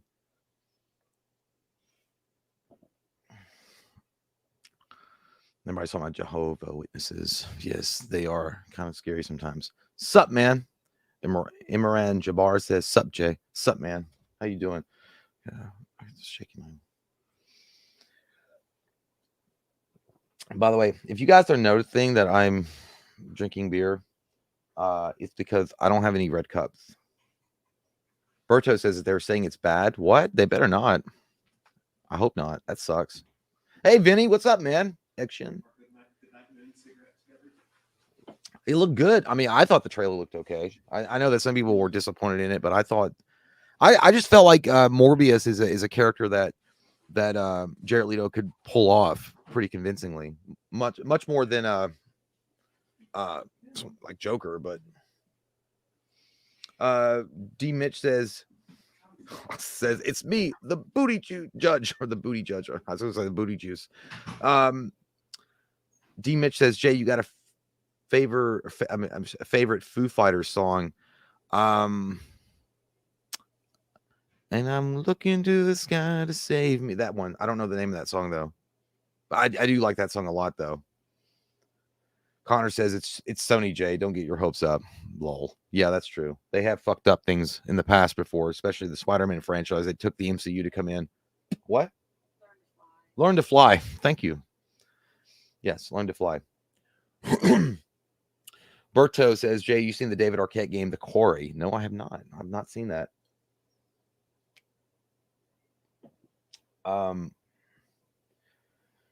Mike is on a pee break. Mike McFarland. Yeah, he's on a pee break. He's coming back. Tomo Ogato says, I just think Morbius should go straight to streaming, save us the trouble. I mean, I'd be okay with that. I think they could do a really good job on the small screen, like Netflix or well, I know it's not gonna be Netflix now, but yeah, they could do a really interesting show with Morbius. I think do like a 7 or 8 episode show and put it on with Morbius and kind of lead it into the films later on. Yeah, I would be all right with that. What's up, John R? Tomo Gato says the Quarry is a game from the people who did Until Dawn. It deals with slasher tropes. Oh, that's pretty cool. I've never seen it. JT Custom says the only good thing from Jared's Joker was he was already a crime boss, and also the metal teeth he had was because Batman broke his teeth because he killed Robin, plus the nightmare scene. Well, I didn't know about the metal teeth. I don't know, man. Like I feel like Jared Leto really. And it's not all Jared Leto's fault. It's obviously the director. I don't think it was like entirely Jared Leto, but I feel like that character was played out, and it was such a thuggish, moronic vision of Joker. I just couldn't get behind it. Chris Gayton, I'm gonna say Gayton, but I mean I'm sure it's Gayton. Says, hey Jay, just gotta say I agree with you. The Batman is hands down the best. I agree with you. Yes, we are in the same agreements together. T. Allen Film says, Sup Jay, what's the deal with Morbius? Does the trailer look like shit? I thought the trailer looked good, but apparently it sucks. Connor Clary says, are you excited for Moon Knight coming out this week? Dude, I forgot. Yes, I'm excited. Fuck yeah, dude. Moon Knight, man, if they do this right, it's going to be some good shits, because Moon Knight is essentially an unhinged version of Batman that Marvel owns. I mean, and if they do it right, man, you could get some sexy scenes in that. I'm very, very looking forward to that. I remember reading Moon Knight comic books back in the day, and I always thought he was such an interesting character. He really is. I mean, he's got like the same type of mentality as Batman, kind of, and he's got like tools and like equipment and weapons and shit like that Batman uses, but he's literally fucking crazy, and I love it. And also, who was it? Oscar Isaacs? Is that who they're? I think that's who they cast. I think he's perfect. Jonas R says, "Is Sleepaway Camp a good first date movie? As long as she's a woman." Yeah, Sleepaway Camp's not bad. But yeah, I guess. I mean, if it was the first date movie, sure, it's not a bad one. Let's see. Mikey McFarland says, have you done a Scream 2022 review yet? I remember Mike saying you hadn't seen it. Yeah, I did. It was a very, very short review. I watched it. I enjoyed it. I didn't think it definitely surpassed my expectations. I really did. I had a good time watching it. It wasn't the greatest thing of all time, but it wasn't bad either. And I think that they got back to more of the roots of what Scream is versus what they tried to do in Scream 3, which is just an abomination of a tampon, and Scream 4, which is even worse. Well, no, Scream, that's debatable, but yeah, but Scream, the new Scream is a decent flick for sure.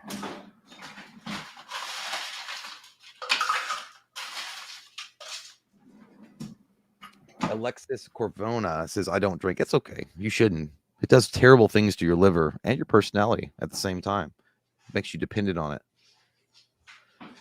X Shin says, Jay, would you do a stream by yourself? Probably not.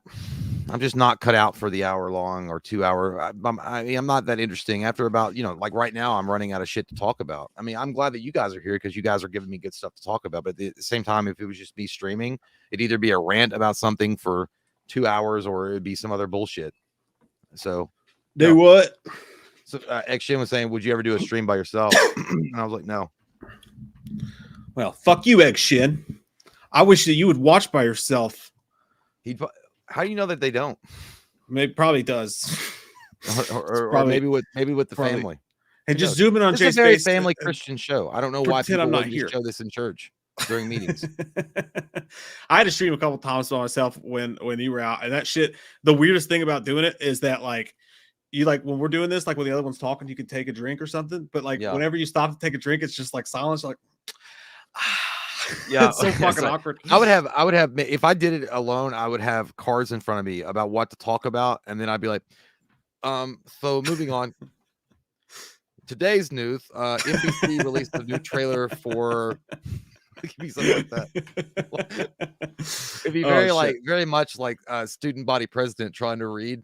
He's like, and also at 2:45, the student body will be receiving free hot dogs as recognition for their contribution to stay gay. I mean, don't say gay. I mean, gay stay. Don't do it. Anyway, we're not in Florida. So I do want to talk. Well, we already mentioned it kind of, so we might as well jump into that crack. The Batman deleted scene with the old Joker. Yes. I gotta be honest, man. And I'm in agreement. I mean, while I think the Batman is the best Batman movie I've ever seen, personally, I think it's great. I love it. Everything about it's so good. That scene was pretty bad. I liked some of the interaction with it, and I know what they're going for with the Joker. I get it. I understand because they're going for a more fucked up look of the Joker. There's the version I'm thinking of is the version where Joker cuts his own face off, sends it to Batman, and then eventually like nails it back on his face. He's a lot more a grotesque version of Joker, maybe even more of a dangerous Joker because he's even more on edge. The thing about this guy just looked like a walking, like he looked like a herpy, like literally from top to bottom. He looked like that dude from Sunshine that needed Jergens 5000 skin relief. But I've seen a guy like this before when I worked at CVS that walked in and he asked for rolling papers. Of course he did. It's like, he's like, hey, you all got any rolling papers? Like, no, man, I don't. He's like, you sure? Because I mean, last time I bought him here, he looked just like this guy. But it's not even just the visual look of Joker, and it was kind of cool and creepy that they were trying to keep his face like blurred out a little bit while he was talking to the Batman. It's something about his voice. It doesn't fit.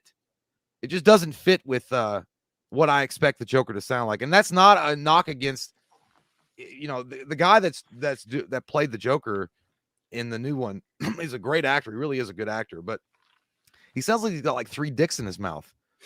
When he's talking, he's like, so it's like our first year anniversary. You should bring me papers.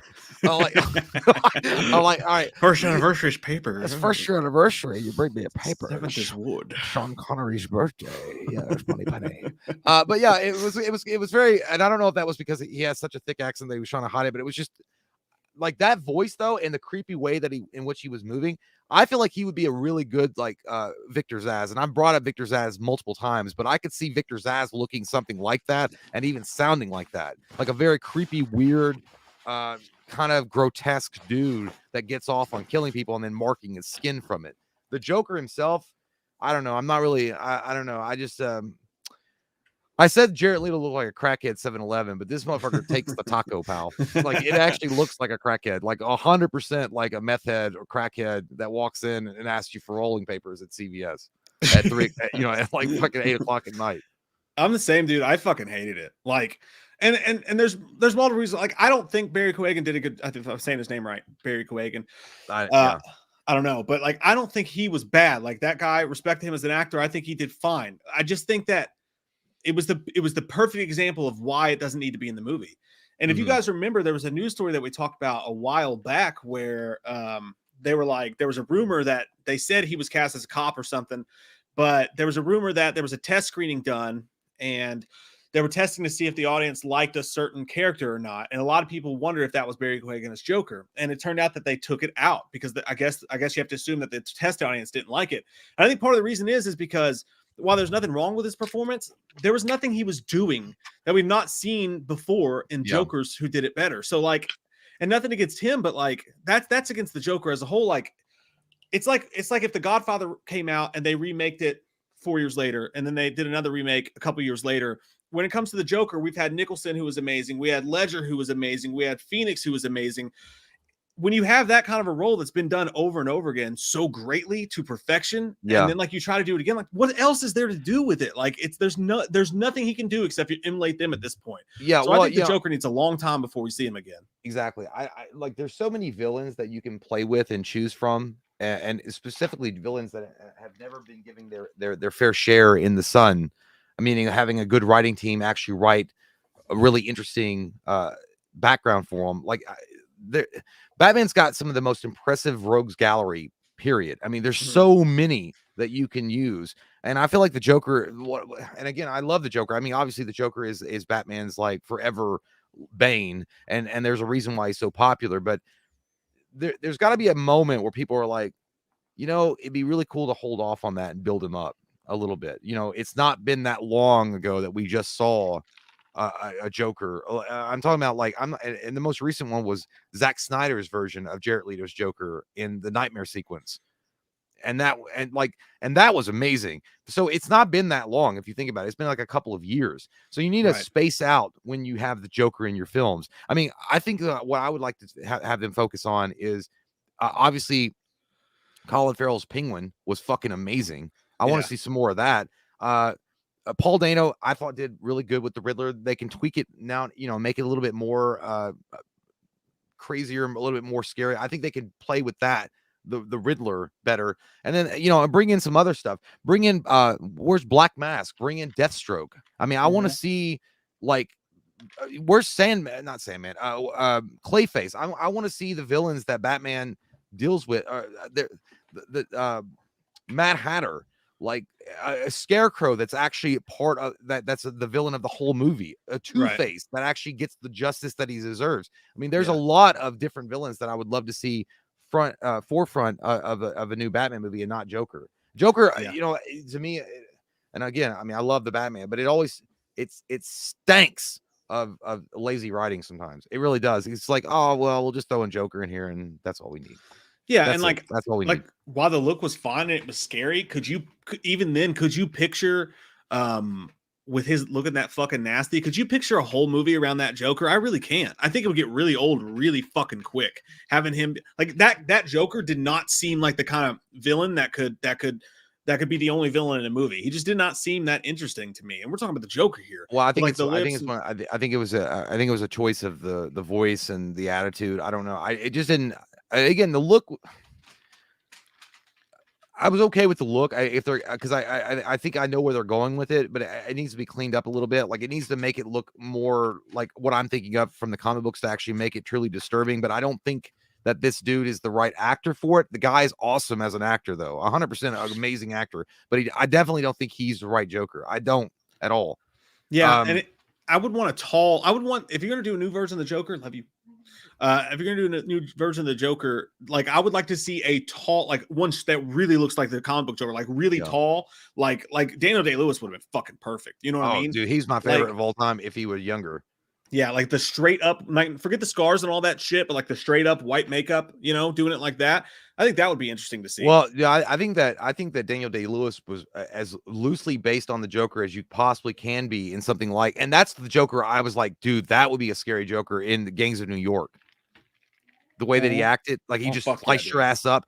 God damn, what a great fucking movie. By the way, if you guys have never seen Gangs of New York, woo-wee, that's some that's some good eating there, son. Meat and potatoes all around.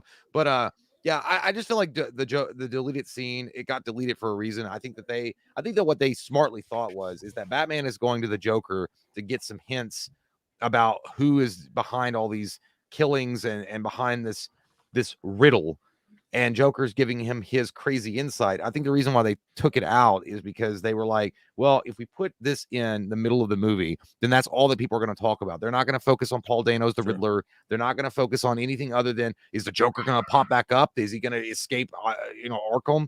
That's all they would consider. So then they relegated it to one scene between the Riddler and Joker, which is fine, I guess, but I really don't think it needed to be in the movie at all. But I don't think so either. And plus, how many times have we done the whole fucking the detective goes to an ex-villain who's really scary? I mean, Silence of the Lambs, like it was like to me, and that was my problem with a little bit of the movie too. And, like as Jodie good Foster as was a lot tougher than Batman because she got cum thrown on her face. As she took that shit.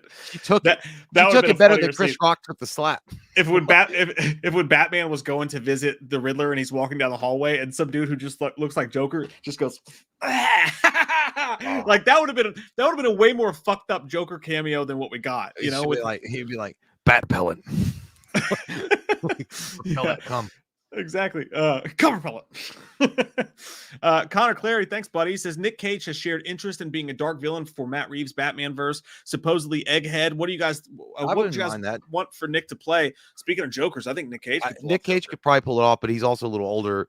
I think that what they want is it depends on how far Matt Reeves wants to, stay in this universe. Like, does Matt Reeves want to go the Nolan thing and only do a trilogy in his world? Or does he want to go further and make multiple Batman movies? I don't know. But Nick Cage if he were Joker and they were going to do a trilogy with Batman, then fine. I mean, I wouldn't mind that. But Nick Cage is Egghead. I could see that. I think that Nick Cage could be a really good Egghead. I also think Nick Cage could pull off. Dude, I gotta be honest. Yeah, I think he could. I don't know why, but I think that Nick Cage could pull off a Mr. Freeze. He could. He was the Riddler because I know everybody thinks of like crazy Nick Cage, and shit like that. But Nick Cage is actually a very good dramatic actor as well. And the whole idea behind Mr. Freeze is a very dramatic villain. He's a very hurt. I don't know the terminology, but he's one of those kind of villains that you can relate to. He's a very empathetic villain. If you think about it, man, fuck, Nick Cage could play just about anybody in the Batman verse. I mean, other than like Robin, he'd be a weird Batman, it'd be too obvious. But because I want to play Alfred. Could you imagine like his character from The Rock, the one that was all weird about the Beatles and shit like that? He'd be a good Riddler if he acted like that. And like that could be a good Riddler's character even in itself. Like Nick Cage could play it. He could sell a ketchup popsicle. I think they've got the right Riddler. I mean, I really do. But I really do want to see. And I would be interested to know what Matt Reeves' thought is as far as how far he wants to go. Because I mean, that's going to be if he wants to do 3 movies or if he wants to do 6 movies, that's going to weigh in a lot on the villains that he chooses. Maybe maybe he only wants to do 2 movies, and that's why he's throwing the Joker in, and he only wants to do like 2 movies then leave. Well, that's another thing too. Like we've never seen a Joker last more than a fucking movie. You know what I mean? Like we've never seen that. How crazy is that? Like that big of a character. Well, we've never seen him. Was supposed to last, but yeah, but because of that and because of what's happened, like I mean, I guess the only Joker has been in multiple films, which is crazy to fucking think about. But that's Jared Leto, and he was basically 2 completely different Jokers. Because that's the problem right there. Is like you want to see this whole expansion universe of Batman. You want to see all the villains come in. You want to see Batman like grow and become this more badass vigilante, this badass hero, and then have all these different.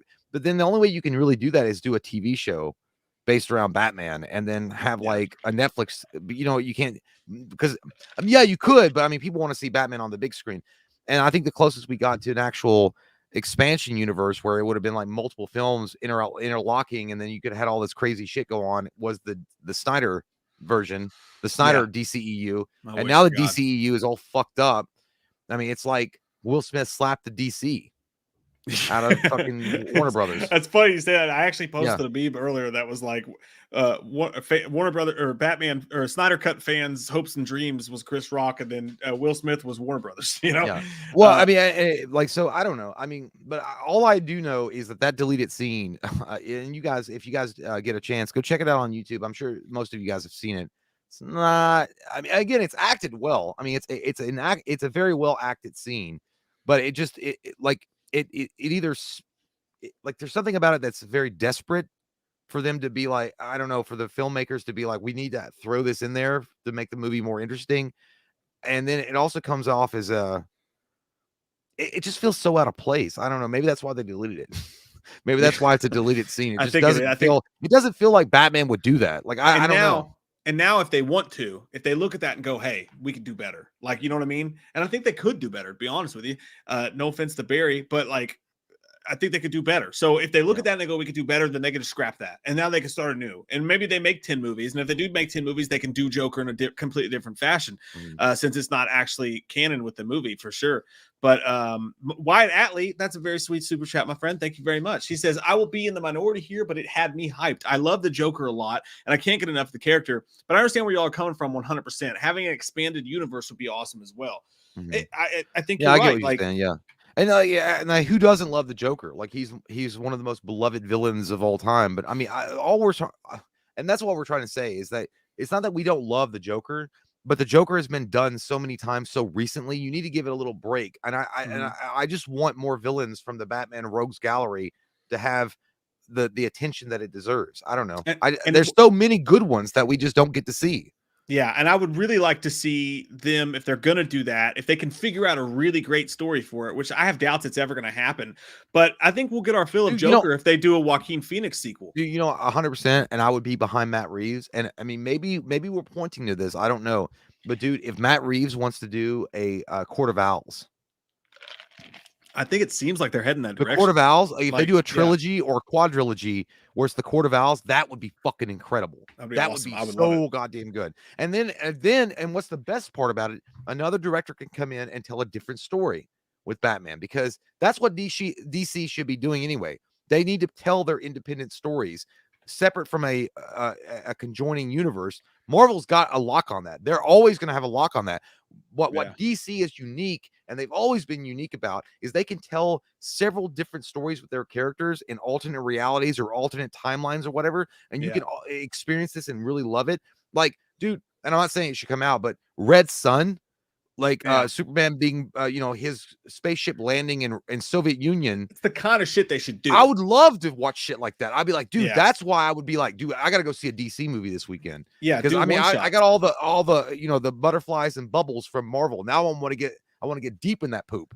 I want to get like all fucking raunchy and nasty. And it's fine if you want to do sequels. Like, I want to see a sequel to the Batman, right? And we're gonna get one, obviously. It's fine if you do sequels, but just keep them in their own universe. Like, I don't need a sequel to that and then a Joker movie and then it to tie in and then like this and like a Clayface movie. That's what the studios were thinking of immediately. They were like, "Oh, wouldn't it be cool to get Joaquin in with the Batman?" And I'm like, "No, man. Like, I really don't want it." They're thinking, how can we spread our dollar further? Instead of putting a Scarecrow in the Batman sequel, let's make a Scarecrow movie like Venom and Morbius, and like then we'll put them in there. And like, just stop. Really well. Just fucking stop. Put all your fucking effort into making a great movie like you made with the Batman, and let's go there. DC has got the best animated movies ever. They do. Like, they really do. They are so fucking good. They own that shit lock, stock, and barrel. And I really wish they would just adopt that more for their actual live action stuff on the big screen too. Like, dude, there was a plan from Warner Brothers a long time ago to make a thing called DC Black. And it was literally going to be like the DC Black label. And they were going to make like independent one-off movies based around their characters, like a one shot, you know what I mean? And then I think what happened is that studios think that the viewers are too stupid. They're like, well, what if there's two Supermen? Like, if we tell a Superman story in the DC Black, that, the Red Sun stuff, and then what if the DCEU Superman, what will people think? I'm like, well, then, it's pretty obvious. Like, it wouldn't be it's not that hard to grasp. I mean, Jesus Christ. It's not like we're talking about trigonometry. I want to see somebody go back to the greatest graphic novels and the greatest storylines and shit like that. I would still, I know that Zack Snyder did it. Yeah. But I would love to see a fucking trilogy of movies about Doomsday. Like we've said before, you could tie in, Superman, that whole thing. Like, you could tie in, you could make something out of that. Keep it contained; it's its own goddamn thing. And then you know what you have there. If you do that, if you do something like that, you can do what Halloween did or what Scream did. You make a movie, and if it works out, you have a couple movies in mind, right? Yeah. But you have a movie that's contained, that is itself. And if it works out, if it does well, if people enjoy it, then you go immediately, we can go right into production on the next one.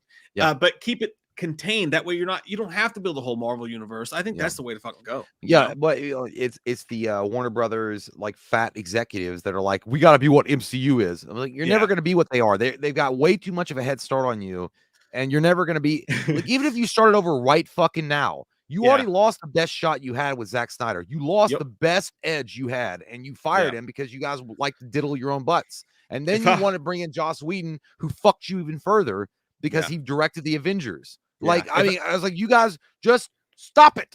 If I was in that fucking boardroom and they were like, no, we need to do the fucking more, we need to do this. They'd be like, if you fucking want to work for Marvel, then you go fucking work for Marvel, okay? You get the fuck out of my office. Like, I would go straight up fucking Ari Marvel on his one more ass. Time, I'm gonna scotch tape someone's eyebrow and rip it off. I would go Ari Gold on that motherfucker. I will. Yeah.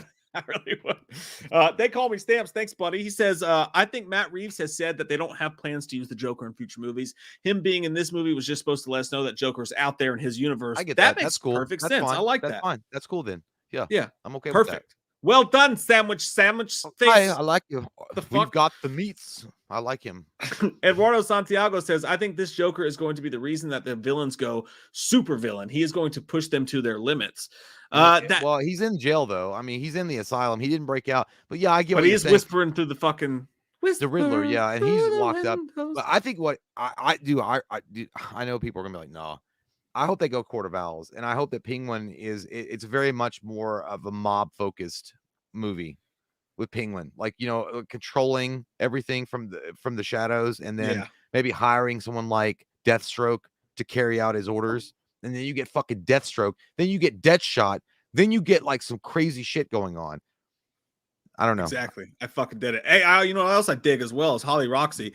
She says 340 people watching, only 138 likes. Come on, guys, smash that like button. Hard or soft, whatever. Get it up, baby. Get it up.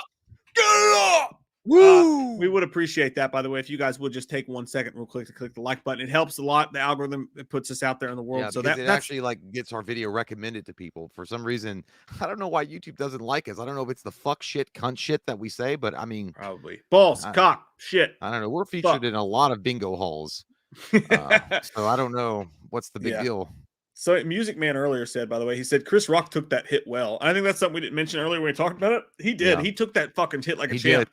And I know what that's like. I got punched in the face by a biker once, and I took that shit. I didn't go down at all. And that girl you were with was like, hey, if you'd have went down, they'd have raped you and killed you. Well, we were in we were in buttfuck Kentucky. Like they would have, if you fallen down and your ass had been exposed, he would have drilled you like a miner. I turned my head away, and that guy right in the fucking jaw, and I went, what? Yeah. But unlike Chris Rock, you were asking for it. You were being an asshole. I was not being an asshole. All I said was, do you guys want to play darts for money? And you kept on pushing him. No, he said, play darts, bro. Play darts. I wasn't pushing him. He came up to me and said that I played his jukebox song, and I was like, I ain't play your motherfucking jukebox song. I think his brother told me, it's like, he was like, something about you kept pushing, and they thought you were game sharking him, or like, is that what it's called? Sharking him? I don't know. Yeah, I was and then Steven would play some fucking darts. Well, then they also said that, I don't know, they lost their mom, but it didn't matter. But the point being is like, yeah, that guy fucking sucker punched you, and you didn't fall down. No, I took that shit. I took it like a champ. Yeah, that's what you'll say. That's what you'll be like Edward Norton in American History X when you take it up the butt, and you'll just be up there with your butthole getting sewed up. And be like, I took it, Jay. I took it. I'll come visit you. I'll be like that dude that comes visit you. You're like, I took it, Jay. I'll just see your butt cheeks all fucking sewn up. Oh, it's like, yeah, you did. You took that cock. I did it. I made it. Speaking of taking stuff in the butt, we have a Patreon review for you guys tonight as well to close out the show. From I don't so good. It was so awesome. The sarcasm is thick here. Well, it's a movie. It's its own movie. By the way, we have a tier on our Patreon, if you guys don't know, where you can request us to review a movie, and that's what we're about to do now. Chuck Fabic, longtime fucking Patreon, awesome fucking dude, Chuck. We love you, and we love your heart and soul. And hey, this works out because April Fool's Day is coming up. We're about to review the movie April Fool's Day from 1986, old school slasher. What a fool we were for believing it could be a good movie. Hey, Chuck, man, yeah, like Mike said, we love you, man. You're a good dude, but holy fuck bean. I'm not an 80s slasher guy. Like, you would think we would be, but like good. And I gotta be honest with you, I was more, the ending of the movie shocked me more than when Will Smith slapped Chris Rock, because I was like, Walt? Because it looked like some Days of Our Life shit. But at the same time, I know it's meant to be campy and corny and kind of out there, but I felt like the filmmakers themselves didn't know what the hell they wanted to make.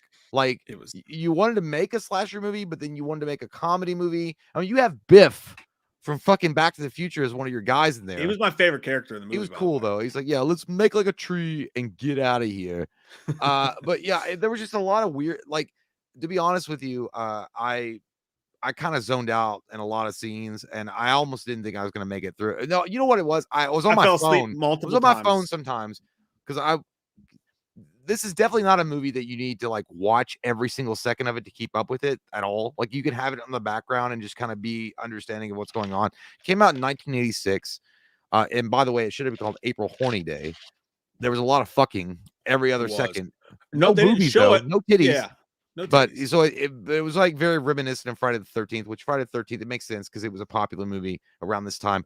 But the basic idea is this girl invites these people out to her house for a party. And okay. And then all of a sudden people start going missing and they start dying, and it's a whodunit kind of situation. That's the short and small of it. Not my wiener, the movie.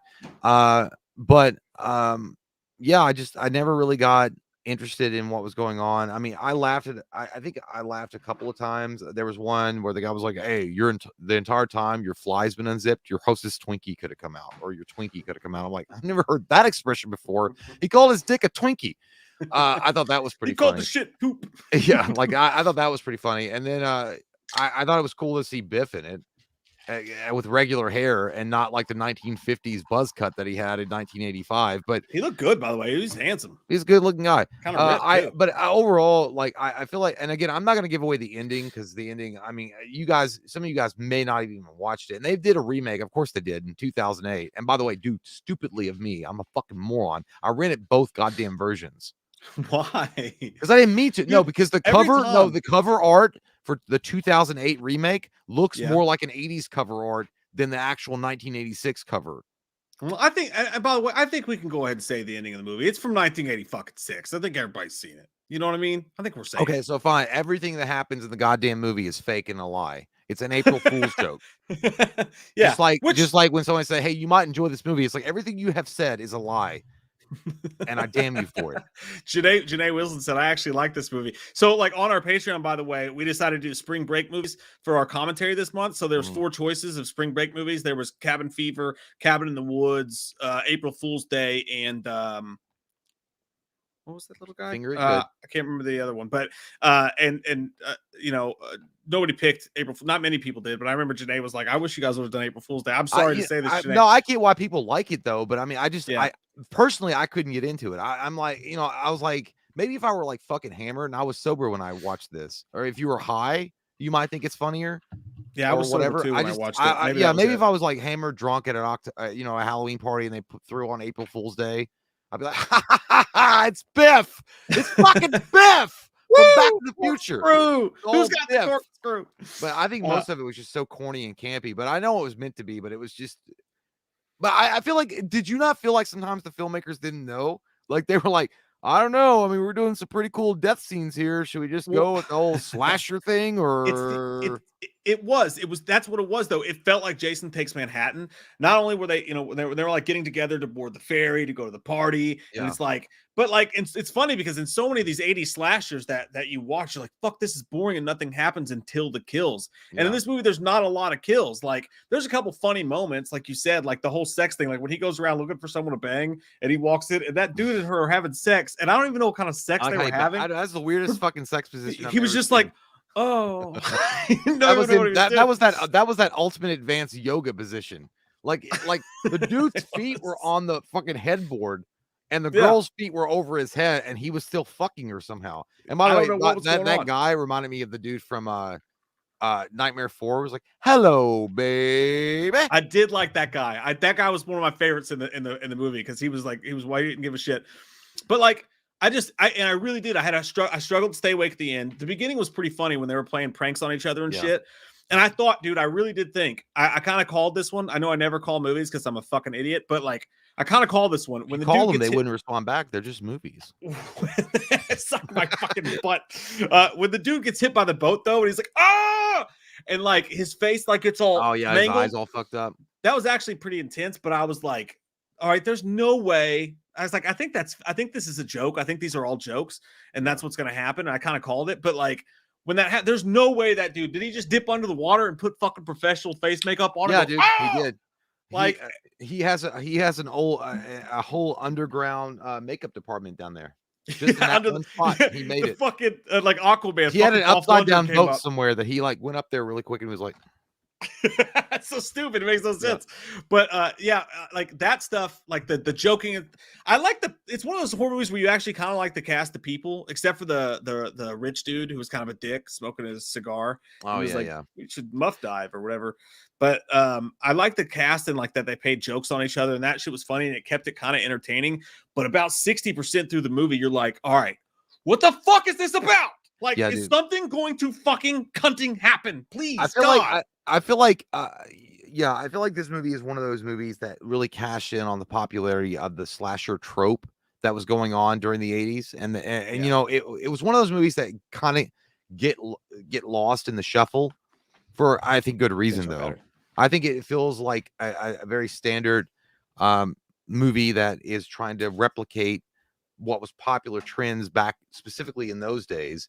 It's not bad or anything. I mean, it is bad. I mean, I didn't like it personally, but I mean, it's not the worst movie I've ever seen in my life, but it definitely has. It's, and then the ending happens, and then you're like, "Fuck, Martha." And then you're like, well, so and then there's another ending, and you're like, fuck me. I mean, is there anything that's real in this goddamn bubble of lies, Doug?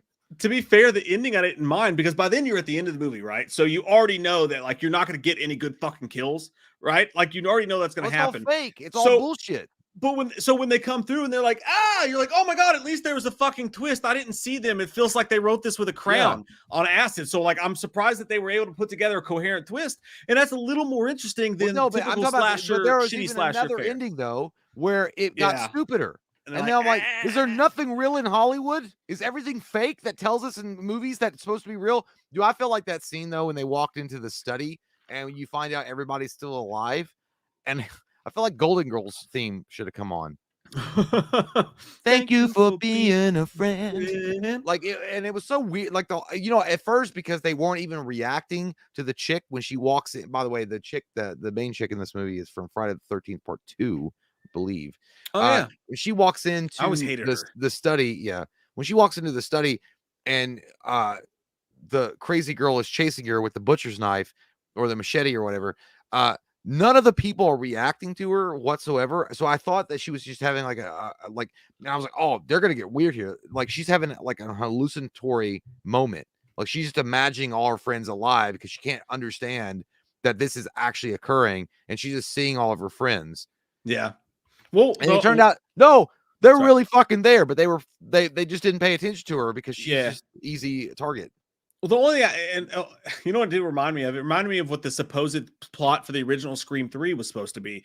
The one where Stu was still alive and he had the cult, and that at the end of the movie, Nev Campbell's in the middle of the Stu house, and all these people that had supposedly been killed stand up and were like, "This was basically a prank on you," which I never liked the ending to that script that we covered. I never liked that ending, but that's kind of what they did here. Everybody was like, "Hey, we're still alive." But the reason the movie gained such cult popularity, by the way, is because there's such a lack of kills and violence in the movie that it would play on nighttime TV all the time. So people would watch it. They would turn it on and be like, "Oh my God, there's a fucking horror movie on TV. Cool." And then at the end, they'd be surprised and shocked. And I think that's why it has such a beloved following. But yeah, hey, look, if you guys enjoy it, or specifically Chuck, and you like this movie a lot. I mean, I'm not trying to dog shit on your movie, but holy fuck, man, who hurt you? Why are you doing this stuff? But no, I think it's one of those movies that it's a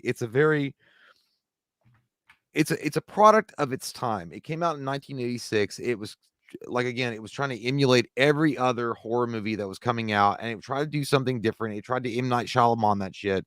And I think it just got lost in the cracks because it honestly wasn't that good. I mean, in my opinion, it just wasn't that good. And again, it had it had a great cast. It just felt like the story itself was kind of bogus. But I get why people enjoy. I get, like, if you're looking for a movie to kind of like again, I would watch this movie if I were drunk or like really high, which I would think it would be hilarious then. But you know, it was one of the rare moments in my life. I was not drunk when I watched this movie, and I know that's like watching the eclipse. It only happens every once in a while, but I was not drunk, and when I was not drunk and I watched this movie, if I had been a theater goer back in 1986 and I paid money for this, I'd be like, I want my fucking money back, or I'm gonna slap you in the face. Yeah, it's one of those. It's a great movie to show somebody who really doesn't like being scared by movies, like someone who like you want to watch a horror movie with, but really doesn't like the grotesque or scary stuff. You can put it on and be like, hey, you know, it's not a kids movie because there's a bunch of sex stuff in it, but like, you know, and like I said, the cast was likable. I like the practical jokes they were playing on each other. That added a different layer of intrigue. So there's a lot of mid '80s bad slasher movies that I would put April Fool's Day above. Yeah. That being said, it's still just a 4.5 for me. I'm not a fan. I'm not a fan of the overdone slasher movies where like nothing happened and you had annoying characters for a lot of movies. Like there was a big era where they did this with slashers, and I think that's what killed slashers before Scream came back to revive them. I'm not a fan of those movies. I know there are people that are, just like you and I aren't big Italian horror guys. It just doesn't do it for me. I think it's boring and I can't get into it. But this at least had something different going, and I can appreciate that. Chuck the fuck Fabic. I'm going to give it a 3.5. I just did not enjoy it that much at all. I don't think that most fans of slashers will enjoy it. I really don't. I mean, yeah, it does pay tribute in some way or another to the slasher genre that was happening, but I don't think that the downfall of the horror movie happened until more late 80s, early 90s, specifically when you look at Freddy's Dead that came out in 1991. At that point, they were just fucking done. And that's why Scream had to come in and save the day. Because in 1986, we haven't even got the best Halloween movie, in my opinion, or one of the best. Halloween 4. Halloween 4 didn't come out until a couple of years later. So Halloween 4 actually did bring back some serial killer, great slasher moments to that in that movie anyway.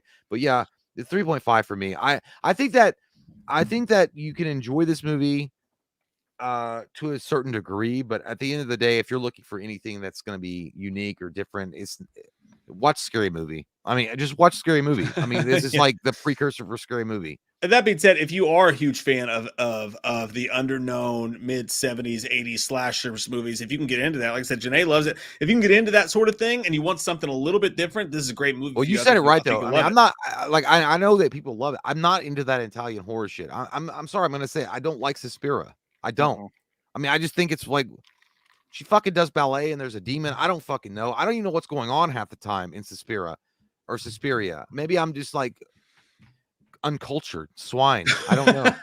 But well, it's one of those movies you can appreciate, but like not enjoy watching. And we're just guys who don't enjoy watching. I think he shot it well, but at the same time, I was like, I don't give one fuck about what's going on at a ballet school in the middle of butt fuck wherever they are in Europe.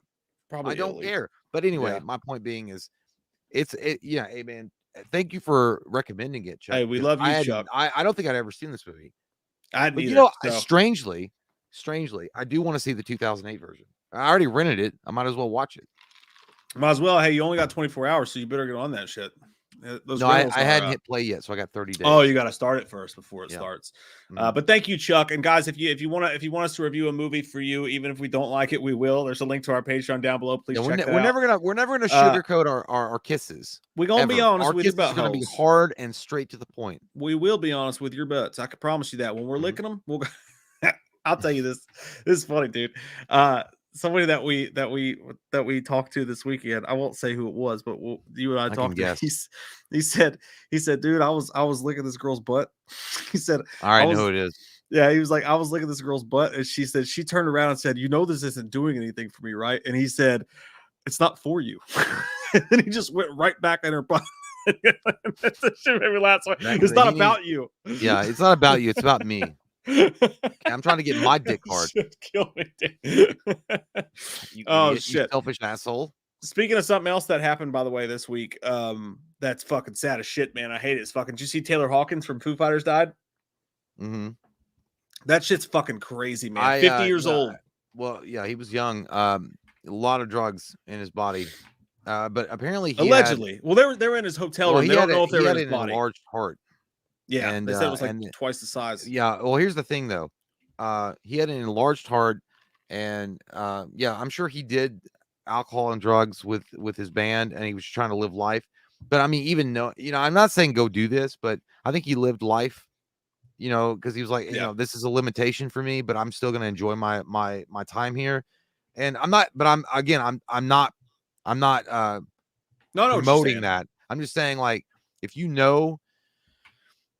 have a condition, of course you can take care of yourself and do better and not do that kind of stuff. But if you're in the lifestyle, the rock life, like lifestyle of like the Foo Fighters and stuff, and you just want to live your life a little bit and just kind of have good time with what you got left, Mm-hmm. and I'm not saying the guy could have died or should have died, but I'm just saying, it sucks, man. It's bad and it's terrible, but I think it's one of those moments in life. It's like, hey, man, life is short. Yeah. Life And is fucking short, man, and it could come, and your life can end tomorrow. Nothing is guaranteed on this earth, especially your own day. Like, so I always feel like it's one of those things. Like every day, just be grateful and thankful that you're walking around being alive. yeah. So And it's sad as shit, man. Like, I watched their last show with the Foo Fighters, that like right before it happened. And Dave Grohl, when he introduced him, dude, that shit broke my heart, because he introduced him and he's like, our drummer, Taylor, and Taylor came down and like they hugged, and he was like, I love this man or whatever, and they hugged, and they do this thing where Dave plays drums and he sings a song, and he yeah, comes down to sing a song, and when he starts to sing the song, he's like, man, I love this guy Dave. He was like, I wouldn't fucking be here right now if it wasn't for him. He's like, yeah, if it wasn't for Dave Grohl, he was like, I'd be fucking managing a goddamn drum center and a guitar center somewhere. He's like, I fucking love you. And the whole crowd was going nuts for him. And it was like a special moment. And none of them had any idea that was about to fucking happen. And it's just, it's fucking crazy, man. But well, you're right. Like, you never fucking, that's what, dude. I swear to God, I think one of the most relevant songs I've ever heard in my life, like 100% most relevant songs, and it deals with that, but it deals with anything. Is Don Henley's in a New York minute. Everything can change in a New York minute. Like he's talking about, like, literally, uh, uh, everything can change. Like in a moment's notice. Like, that's the whole song. If you guys don't know what I'm talking about, go listen to Don Henley's New York Minute. It's very fucking depressing, but it is exactly what I'm talking about. mhm. It just means that, don't take for granted your life. Enjoy your life while you're here. Love the people that you love the most, and then, enjoy your time with your friends, because it can be gone in a minute, the next day, and you're gone. I mean, you're fucking Yeah. gone. I mean, you have no And, idea, and you're and gone.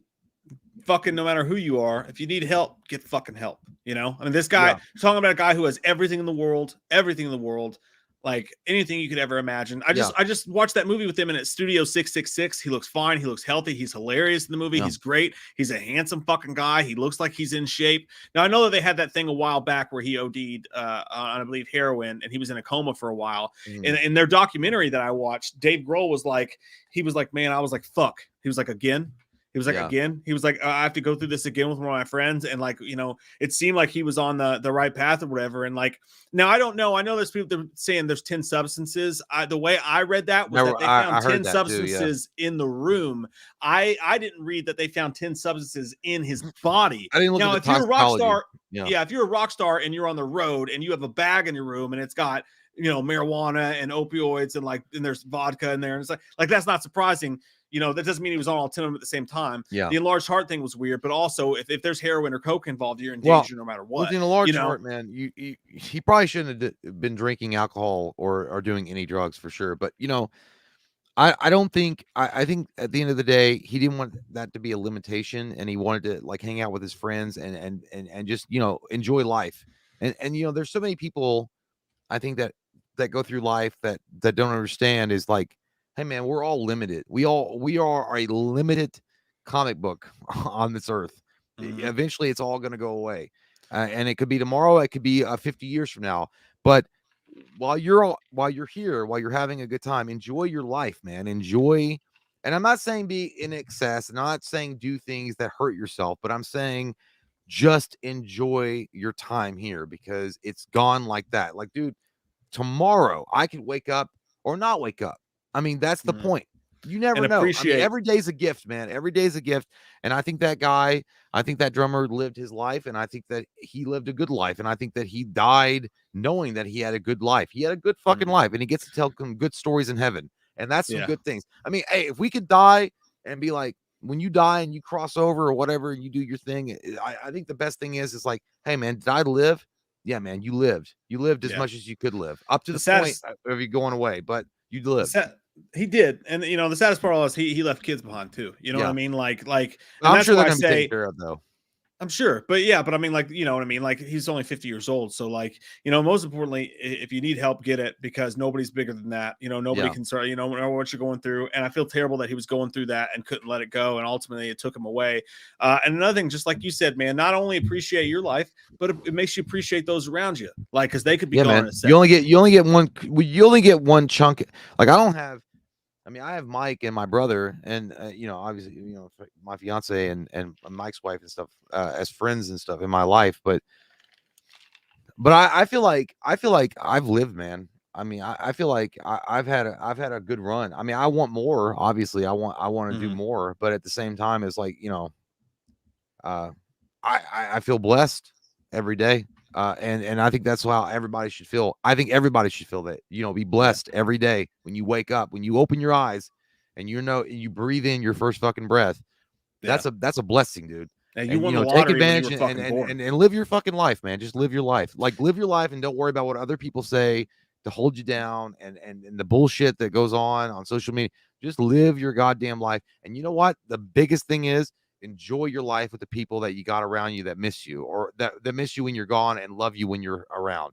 That's the biggest thing. I think Keanu Reeves said the smartest thing ever.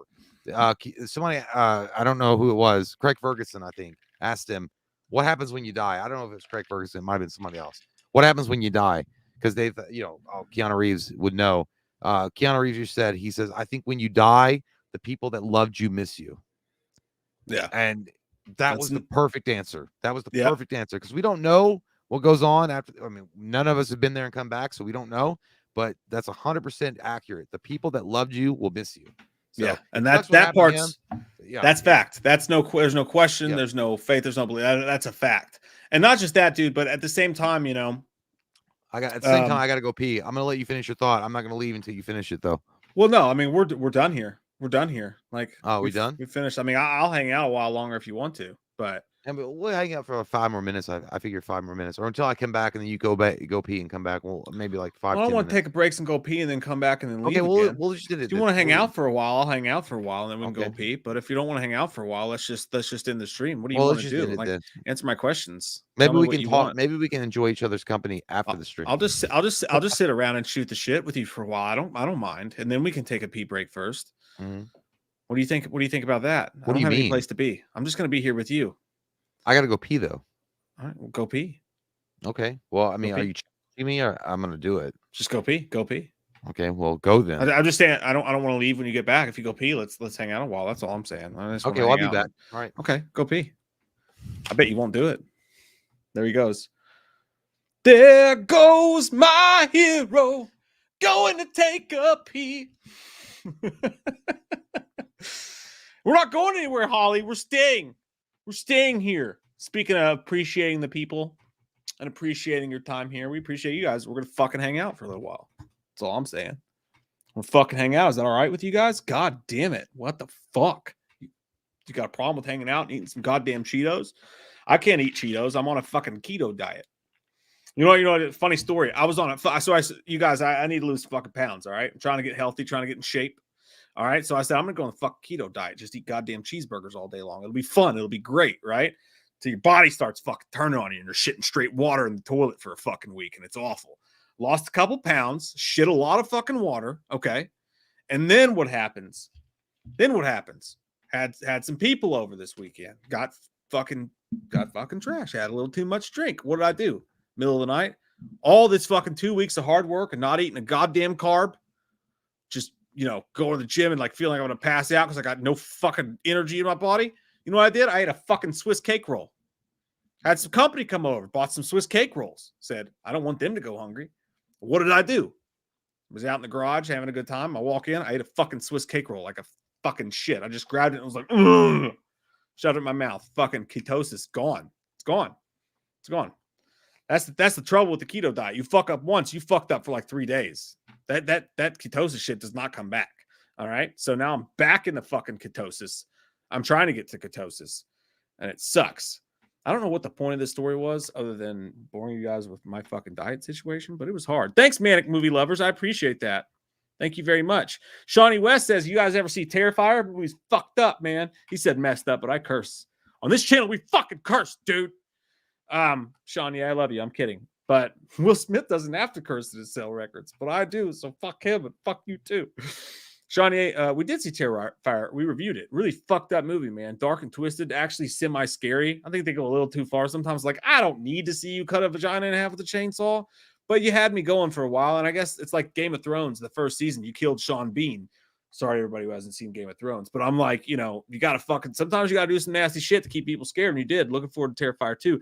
Darren Kersey, thanks, buddy. Love you, two studs. Question, when are your fleshlights coming out? Well, we have a manufacturer that's creating the fleshlights. We're going to go on Shark Tank in front of the whole crew and be like, hey, these are our fleshlights. You ever just not been able to get a piece of ass, you know, whether it's COVID or like maybe you're just, you know, not good at talking to women. Think of us, you know, we'll put a little wham skull on the side of it, maybe on the vagina hole for the fleshlight. And then you could just, if you ever wanted to fuck us, maybe we put our faces on it. Maybe like one with like just our mouth hole. Like either me or Jay, and just like it's our faces, but the mouth hole is the fleshlight, so you can just fuck our mouths if you want. It's a pretty good idea, actually. I think someone should sponsor that shit. Maybe the Sharks will. I feel like Mark might like that a lot. Ashley I and Jared H, thank you all so much. That's very sweet of you guys. Thank you. Thank you very much. X-Shin's always very worried about Jay. He's always very worried about Jay. He said, go piss, man. It's all right. I'll be in the bathroom with my mouth open waiting on it. Oh, shit. Mike, DD8 says, try TRT, brother. You won't need a diet. What the fuck's TRT? Is that like a steroid or something I got to shoot up my butthole? Because I don't shoot shit up my butthole. All right? I don't do it. Not in the name of losing weight or anything else, okay?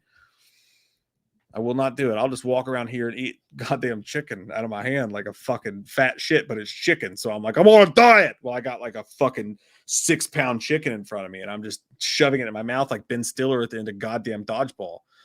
Dieting is hard, especially when you drink. That's what I tell people, though. You can do, if you're a drinker, keto is the only thing you can do while drinking. Like I can still have my drinks, you know, because there's certain things that don't have carbs in them. Till you get drunk and then you eat a fucking Swiss cake roll in the middle of the night and you ruin the whole goddamn thing. Thanks, Em. I appreciate that. I lost about 6 pounds. I'm trying, man. Getting it back, trying to get healthy. Fruit Loop says, I've never been so disappointed as I have been in someone right now. Jesus. Oh, Jesus. Fruit Loops. I'm sorry. I hope that's not me you're talking about. Because really appreciated that super chat earlier. So don't be disappointed in me. Let's hope he's talking about somebody else. I can't hear you. No Inglesia earphono. How about now? Can you hear me? Yeah, I got you, baby. Yeah. I found out sometimes you can. I didn't know you can mute people on this. Like if I do this, like watch. So, oh, look, you can mute people. Yeah. I didn't know you could do that on the thing. You can mute yourself. I mean, mute myself. But yeah. Hey, I told you, dude, all night long. We knew about this fucking thing, and I forgot to fucking do it. All fucking night long. We knew we could do this, and I didn't do it. When are the fleshlights of you and Jay's mouth and bum coming out? That'll be next October. We've been working with a really good company, hustler.com. And they promise us it's going to be the best experience. And they've actually taken molds of our mouth and bum to make sure how do you mold someone's butthole? I mean, you just put some mold on there and wait for it to dry, and then you sell it. Can I watch while we mold your butthole? Yeah, we can do it together. Can I be the guy that does it? Well, no, I mean, yeah, you can if you want. But that's, I only trust Darren. Like, look for it next October because it's coming to your hole soon. Yeah. And if you order now, if you order within the next 24 hours, we'll actually fly to your house and finger your butt. Yep. That'll be it, Darren. That's a part of it. They call me Stamps. Thanks, buddy. He says, what do you think about the director of Morbius actually spoiling the post-credit scenes for the movie in an interview? I think the movie's going to tank at the box office. I don't know anything about that. I don't know anything about that either, but I think the movie's going to suck, dude. That's what you said. I hope it's good, but I know that people are saying it's atrocious. So we'll see. And then I don't know if X Shin said it. I think X Shin did. just release it on streaming. They should have released it on streaming way earlier anyway, or just made it maybe a streaming streaming show that would have worked with Jared Leto. By the way, Fruit Loops, I was just kidding. We don't actually have fleshlights coming out. That was a joke. I would never put for you. I would put out. Well, yeah, Jay might have his own solo career with a fleshlight. I have a fleshlight his own thing. Yes, you're confusing his OnlyFans with our YouTube channel. I'm kidding all the way around. Don't worry, we don't have any fleshlights. We don't want anybody coming at us unless it's our dads. Oh, that's true. Yeah, we don't want that. Yeah. I'm gonna leave you with that, dude. I'll be right back.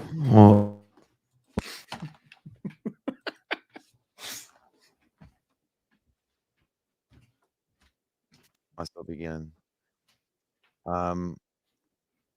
Clinton says, "What the fuck?" That's what I said. I don't know what's going on. Courtney says, "Just had some mashed potatoes. It wasn't bad at all." Was it supposed to be bad? I don't know. Courtney, you hate mashed potatoes? You hate mashed potatoes? Some good shit, man. Bat still says, "Jay, did you hear Nick Cage is playing Dracula?" Yeah, April told me about that. I remember that meme or whatever, or he's like, I already thought he played a vampire, so I'm out of the loop there.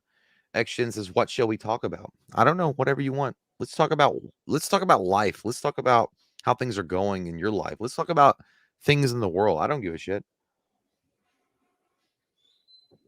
John Cresp says, "What is a dick shitter? And why is it Will Smith?" Well, you need to ask Will Smith that. I mean, I believe he is a dick shitter. I mean, he takes it up his asshole from his wife every night with a strap on and then shits it out. I don't know. D Mitch says, "Jay, what is your go-to drunk food?"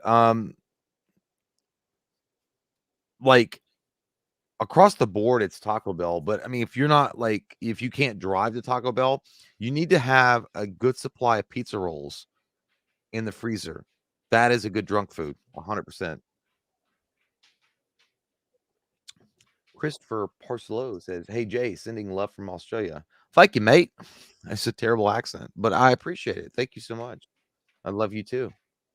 DD8 says, "You liking Picard so far?" I watched the first 2 episodes. I fucking totally forgot about Picard. I'm behind.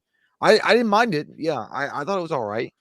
I know there's a lot of controversy over it, but I mean, the first season was not that great. I mean, granted, I didn't like that Picard was being questioned and run through the gauntlet for the decisions that he had made as captain of the Enterprise. I thought that was kind of stupid, and they focused too much on that. But the second season's not that bad. What I'm gonna watch is, I don't know, have you guys watched it? Is Halo? Is it good? Because I mean, I know it's available right now on Paramount, so I'm gonna check that shit. I might check that shit out tonight.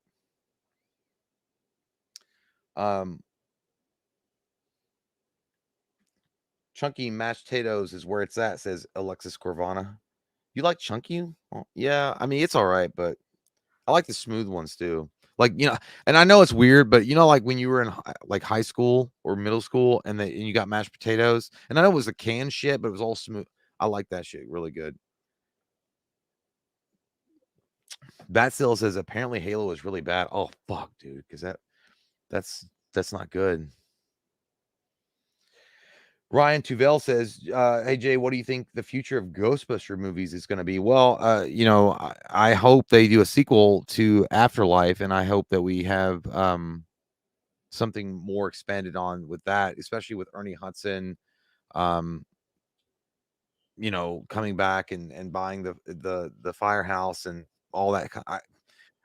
I'd be fine with that, but I know that Dan Aykroyd had talked about an expanded universe type thing where they were going to have like multiple Ghostbuster units or something. I don't know. I just want more Ghostbusters, and I want it done right and not with stupid woke ass bullshit. But that's all. Scott Horrigan says, "Jay, do a shout out for your Aussie fans in the land down under. You guys rock." Thank you so much, Scott. How y'all doing, mate? We'll put another shrimp on the barbie. I don't fucking know. I love Australia. Kangaroos are badass, and they can also kill you. Apparently, I ate a kangaroo once. Yeah, I bet you did. No, I had a kangaroo taco. Name. I don't know its name. I didn't name it before I ate it. Hopping all around while the butt fucking was going on. I never butt fucked the kangaroo. I just ate it.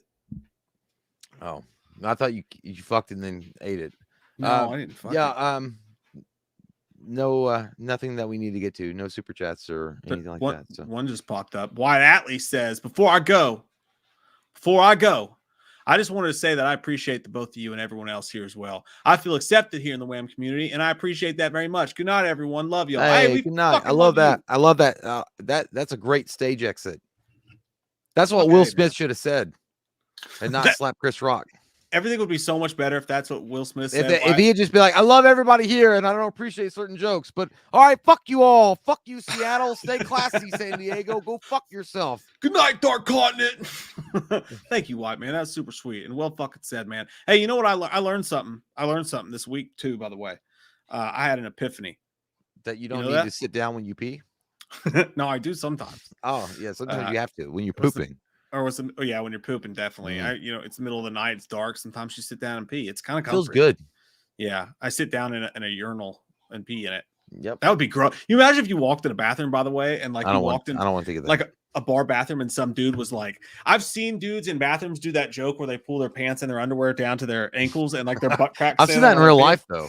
Yeah, I have too. Yeah, but it's fucking hilarious. It's like the funniest thing you can do in a men's bathroom. But imagine if you walked in a men's bathroom and dude just walked in, he was all calm, and he walked in next to you and he took off his pants and he like sat down and his butt touched the wet stuff at the bottom of the urinal, and he like sat down in it and it was just dick was out in front of him. He just starts peeing all over his own balls. Like, first time in Kentucky, eh? That'd be fucking hilarious. But anyways, that'd be really gross. Actually, it'd probably be scarring. But what I was thinking is that no, I had an epiphany. I did. That just now, Jesus Christ, how far deep down in your thoughts did you go? This week I did. This week I had an epiphany about the channel, and that we should end it. Huh?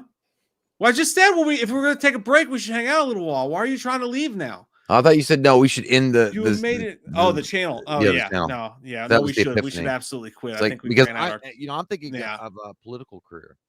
So I think that we need to end the channel and delete all the videos. It's too late for that. You ruined your political career that day. You deep throated a fucking bottle of Bud Light on the channel. You know what?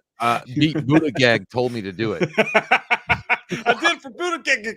He told me to do it. That's what happened. It was corruption from DC before I even got started. Yeah, that was the day. You're gonna. Did you want this man in your office? And you're like, oh, I'm like, the fucking Bud Light bottle. Like, this is what I'm gonna make Vladimir Putin do to my dick if I get elected. I'll show you, Vladimir. But no, it's what's crazy about this channel, man, is that a lot of people, and some of the closest people that have gotten to this channel found the channel at the time when they were going through something really shitty. You know what I mean? And then there's something about that what we do here, and it's not us. It's just that this is because we've been friends, and that's the only reason we did this. That like when people are in those moments and they come across it, for some reason, like it translates to them, and it's like hanging out with friends and whatever. And people have said that before. I just realized it in a different way, and it's like, man, that's just fucking like the coolest thing ever. Like that's like, as much shit that we get from people in our lives sometimes for doing this, the whole, all you do is get drunk and yell at a microphone, no, man, it ain't about that. It's something a lot more special. And I appreciate that thought. Sometimes you get reminded of it and you're like, that's my shit. We've had a big growing experience, and it's been really cool to meet so many awesome people that have the same mindset. And I think that the reality of it is that the world's gotten so fucking bleak and stupid, and maybe you see two idiots on YouTube that are either oblivious to the current political situation, or they don't care and they're just talking about like random bullshit. I don't know, and you're attracted to that. But I got to be honest, I'm very happy and pleased with the response of a lot of people, and the audience overall approval that watches our videos, because obviously if you guys weren't around, then we wouldn't have a channel at all. And it's been fun, man. Yeah, I mean, look, I just, the channel was very simple, and it's always been simple. It's like we wanted to talk about movies and movie related news and whatever, and just have a good fucking time and not worry about the outside world as much as we could avoid it. And that's always stayed true. I mean, because here's the reality of it is, I don't give a fuck if you suck Trump off or you put it in Biden's butthole. I don't give a shit who you fucking voted for. I don't care what your political stance is. I don't care what you identify as. I don't care what your pronouns are. I don't give one good fuck whatsoever. I feel like people can come together and just understand that, hey, you can talk about movies, horror movies specifically, or any movie really, and just have a good fucking time talking about that. It's called the exchange of ideas, and just having a good time with that and not worrying about all the other bullshit. And to be honest, that's how a movie should be anyway when you watch them. I mean, movies, I think, should be an escape from reality. And so if Mike and I give you any kind of escape from reality, hopefully, that's a good thing. That's a good thing. But yeah, there's been so many awesome people that have come through and said that. And, and if we've helped anybody in the long run, very unintended. Very, because we didn't know. I don't know. I mean, we're just being ourselves, but it was very humbling and appreciative that we've helped anybody. But yeah, dude, I'm very happy overall. Me too, man. And like, why that comes across? I think what happened was you and I both went through so much shit. As I'm drinking out of a flower cup, you see. But like, over it's been 10 fucking years, man. We just had our 10 years here a while ago. It's been 10 years. Like, you go through shit in life, especially where at this point in your life, when you go from your 20s to your 30s to 20s to your 30s. I'm not even gotten in my 30s yet. What are you talking about? But you go through a lot of life-changing shit in those moments. And I think that we've gone through a lot of life-changing shits doing this channel. And like, when we talk to people about that and about their experience with the channel, a lot of people are going through the same thing. And then on top of that, you've got like, as you said, we didn't set out to do that. Like, that wasn't the purpose or anything like that. We were just like, hey, let's do this. But like, this turned into like our lives, you know what I mean? It turned into our whole lives and saved us in a myriad of ways from, our life situations, and changed our entire lives completely. And the fact that it somehow has reached across through the fucking computer or internet or phone or whatever, and other people have had that same feeling, it's pretty fucking amazing, man. That like, and it's really because of this community around us, because this community around us is so accepting of each other. And like, you guys are also fucking cool to each other, and you make friends with each other, and you probably don't even need us. If we fucking, what I hope that if we both fucking, die or some shit like that together,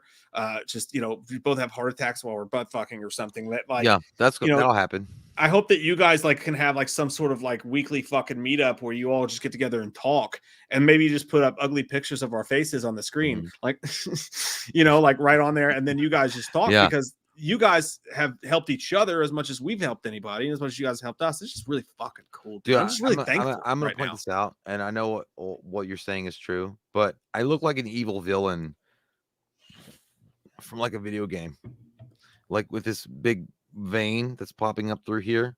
I look like you pointed it out, but now I can't stop looking at it. I want to be like, control the world is the choice. You're like Will Smith trying to hold in his anger. Yeah, and it won't go away. I guess I'm just perpetually pissed. Like, this is vain. But yeah, I mean, we're very grateful for every follower, for every subscriber, for every Patreon, 100%. And we really appreciate you guys, and thank you guys for hanging out with us tonight. I know it's been kind of an off-kilter, weird live stream. Obviously, but it is what it is, and that's what that's the name of the game. There's no politics in here. There's not like anything about, I don't give, like, I don't care where you go. Well, Mike doesn't either, where you fall on in the political line. I don't give a shit about what you identify as. I don't care what your sexual orientation is. I don't give one fuck. We're talking about movies and things happening in the world, and it's been fun, man. I've had a good time, and I always have a good time. So thank you guys for making that dream a reality, sir. Yeah, it's crazy we can do this, and it's crazy that us doing this has actually helped other people, and that's like fucking just wild to me. Yeah. And you know, I'm not going to now because I'm just not going to, but you know, it puts tears in my eyes sometimes. I think it's pretty fucking special. Garrett Veal, you motherfucker. He says couldn't find a parking meter, but here's $4. That's $4.99. Is that taxes? Do you have taxes? I like in your that. State?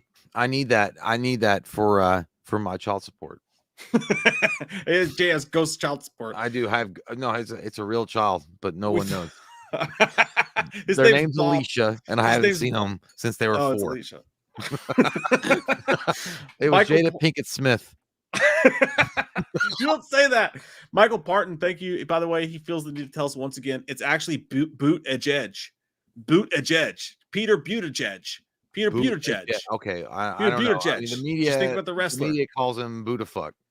Buddha fucking Donkey Kong. I don't know. You know, but you know, I could say Pete Buttigieg or Pete Buttigieg, and people would know who I'm talking about. So I know what you're saying, but I appreciate it. Thank you. Yeah. So I don't know where that random rant came from, but you know, we're talking about Taylor Hawkins, talking about being thankful for life and all that shit like that. Very thankful. I'm just thankful for you guys, man. I'm thankful for every fucking one of you, even if sometimes, you know, we don't see eye to eye on every issue. Like every single one of you guys is pretty fucking awesome to me. And I'm thankful that you guys are our friends. I really am. Yeah, you guys are awesome. And by the way, so anyway, here's my dick. Dude, I swear to God, dude. If they put a RoboCop helmet on my face, it'd be Peter Weller. You're staring at yourself a lot right now, and you're gonna give no, yourself because the fucking vein is like right there. I swear, I feel like RoboCop's like, you may not like what you're going to see, and then take off the shit. But anyway, yeah, we love you guys, and we appreciate the support. And I think the main thing is, I think the biggest thing that I definitely wanted to bring up to you guys is that it really helps a lot if you guys do like the video. And share it as much as you can, because again, the algorithm of YouTube is a big old storm sea bitch, and our videos get kind of buried if there's no. And also comment below, so the comments also help as well. But yeah, definitely like the video if you guys can. If you guys get a chance, the like button's our wiener, and you can flick it. Yeah, just hit the fucking thing. Smack just it hit the, like that. the thing before you leave. Smack your. Yeah, I'll do that. Fuck it. I'm gonna smack your fucking wiener. I'm gonna smack it. Hey, I was at a strip club the other night, and these girls kept smacking their vaginas. Is that where you went? Yeah, I went there the other day, and they're on stage. Spearmint. Yeah, dude, it sucked. Oh, yeah. It was that like I had a good time. Did you go, though? Like, Saturday night, like midnight-ish, 11-ish, midnight-ish. Like you should have got the top tier. That should be the top tier, right? Saturday night should be the best. Play Breaking Benjamin.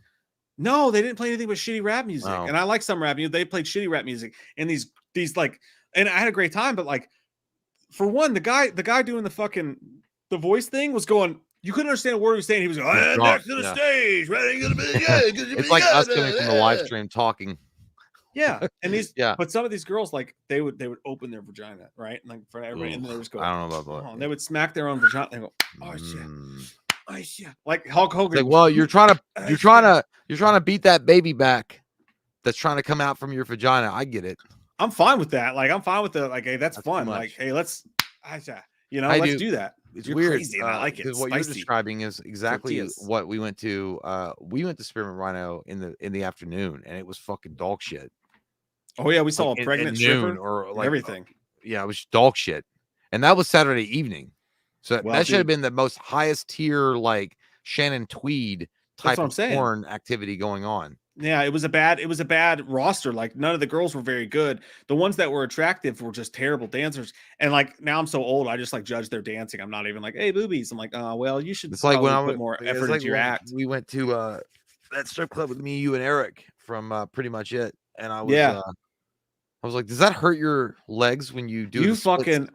We went up to perverts. That's what you go up to when you go right up to the stage and like put your money down, and they come over. They have to like shove their boobies on you. Or like, one girl had me. She took my hand and like put it around her neck, and she was like, choke me. And I was like, oh, everyone's watching. I can't do that. Who are you? Yeah, I was like, I'm into this right now though. This is fun. But like, we were there, so we didn't go up to her show or anything, because that was one of the problems. It was so packed in there, right? It was so busy. But like, there was this one dude, and he was sitting there, dude, and he was scary as fuck. He was huge, and he just had a white t-shirt on, and he had this big goatee, like no face, just the one that goes straight down. And he was with his girlfriend, like anthrax, like a fat anthrax. Yeah, like that. Like his spaghetti stains probably on a shirt and shit, but like his head was shaved and his big beard, and he was sitting there, and he wouldn't sit the fuck down. Like he was just standing up, and he was like pacing in circles around the strip club, and he would go up to his girlfriend who was just sitting there like she was fucking. Like, I don't know. And then like he kept going, the strippers go from the main stage to this like side stage, and he would follow him over there, and he would just stand there and watch them be like, yeah. It was being creepy as fuck. And he kept staring at us, and they kept talking about us. Like he whispered to his girlfriend, they both look at us. Eventually, he had his girlfriend sit on the row, and then she came out, and then one of the strippers came to her, and then she pulled off her bra and like pulled her titties. The girl in the audience, he pulled her titties out. And I was like, what the fuck is this going on? And then he kept looking at people like, look at my wife's tits. And we're like, I don't want to though, but I'm gonna. It was everything weird. you just said was fascinating, but at the same time, it's like it makes sense. It's in Kentucky, so yeah. I'm not really like that shocked at all. And it's like the nicest one in Kentucky too. Like it's a very nice one. You know, it's a very nice one. Yeah. They have leather seats. You can smoke in there. But this current time, they didn't have it. And there was the security guard was wearing a fucking Bane mask. Like people had costumes on. So the security guard's wearing a fucking Bane mask, and he's just walking around. It's Kentucky. Yeah, and people kept talking to him like Bane, you know, like, which was I think I might get COVID. Do you want to come in and touch the girl's boobie? I have to clean the stage before my plebeians come on. I don't know. Hey guys, but hey, we got to bounce though. Now it's been 2.5 hours though. Okay. Hey, but a couple super chats to get to before we go. Vinny C. It's good to see you, buddy. I love your mouth. He says, can't express how much Wham means to me. You guys and the entire Wham family keep me going just by knowing I can be a part of it. That's fucking super sweet, Vinny. And I feel the same way about you guys. I really do. You guys are the fucking best. Chris Gayton says TCM Next Generation is underrated. Oh, see, Mike says TCM Next Generation is underrated. Jay, I've read Batman comics my whole life, and the Batman is 100% his best movie. Love you guys. I agree. You exude positivity. Hey, man, when you're feeling it, sometimes you got to ride the wave. No, he said I exude positivity. So shut up. No, he didn't. He said I exude positivity. No, he said, love you guys. You exude positivity. He said, I like Next Generation, and you think the Batman's the best movie. Mike's always a negative Nancy. I am not. Just because I didn't fucking blow Robert he hates Pattinson the Batman on sight. He hates everything with he thinks Batman's a pussy. No, I think he should get in the gym and lift some fucking weights. All right. By the way, I'm not gonna call this guy out. I don't care. But there was a YouTube video, and I know what he was doing. But he was like, it's time to face the truth. That was his title. It's time to face the truth. Batman's a pansy. And like, it was him ranting for 10 minutes about why Batman sucks while having a Batman and Robin fucking poster in his background. It's like, dude, you could have picked a better room. Even the worst Batman's, he's more of a badass than any of us are. Yeah. You know what I mean? Like, Courtney, yes, you can get some Bane. It's time to go. It's time to leave this place. We will need our livers for tomorrow's Partridge Family reunion. I don't know what. I'm losing my brain. I don't know what I'm saying anymore. I'm just saying random words. But we love you guys. See you guys. Cheers to you and your families and your dads, who I want to fuck. Yeah, we want to fuck your dads, your moms, your sisters, whoever is available. But we also want to say thank you guys for showing out. You guys really did show up in support, and we appreciate that. And hopefully the next live stream, you guys do that as well. Okay. Yes. Just come out and see us. Come out and talk a little bit. Come out and talk a little bit. I want to suck your dad off and have your mother watch while your brother's baking cookies in the kitchen. See, Bane's talking about his childhood experiences. Yeah, so I really was happy that so many of you guys came out. It was really awesome. Me too. Thank you guys. Thank you guys. Good fucking stream, boys and girls. Good times. And everything in between. We love your butts. We're gonna lick them. See you guys. Give me that dad's phone number. Bye, guys. Bye. You married into it. You married into it.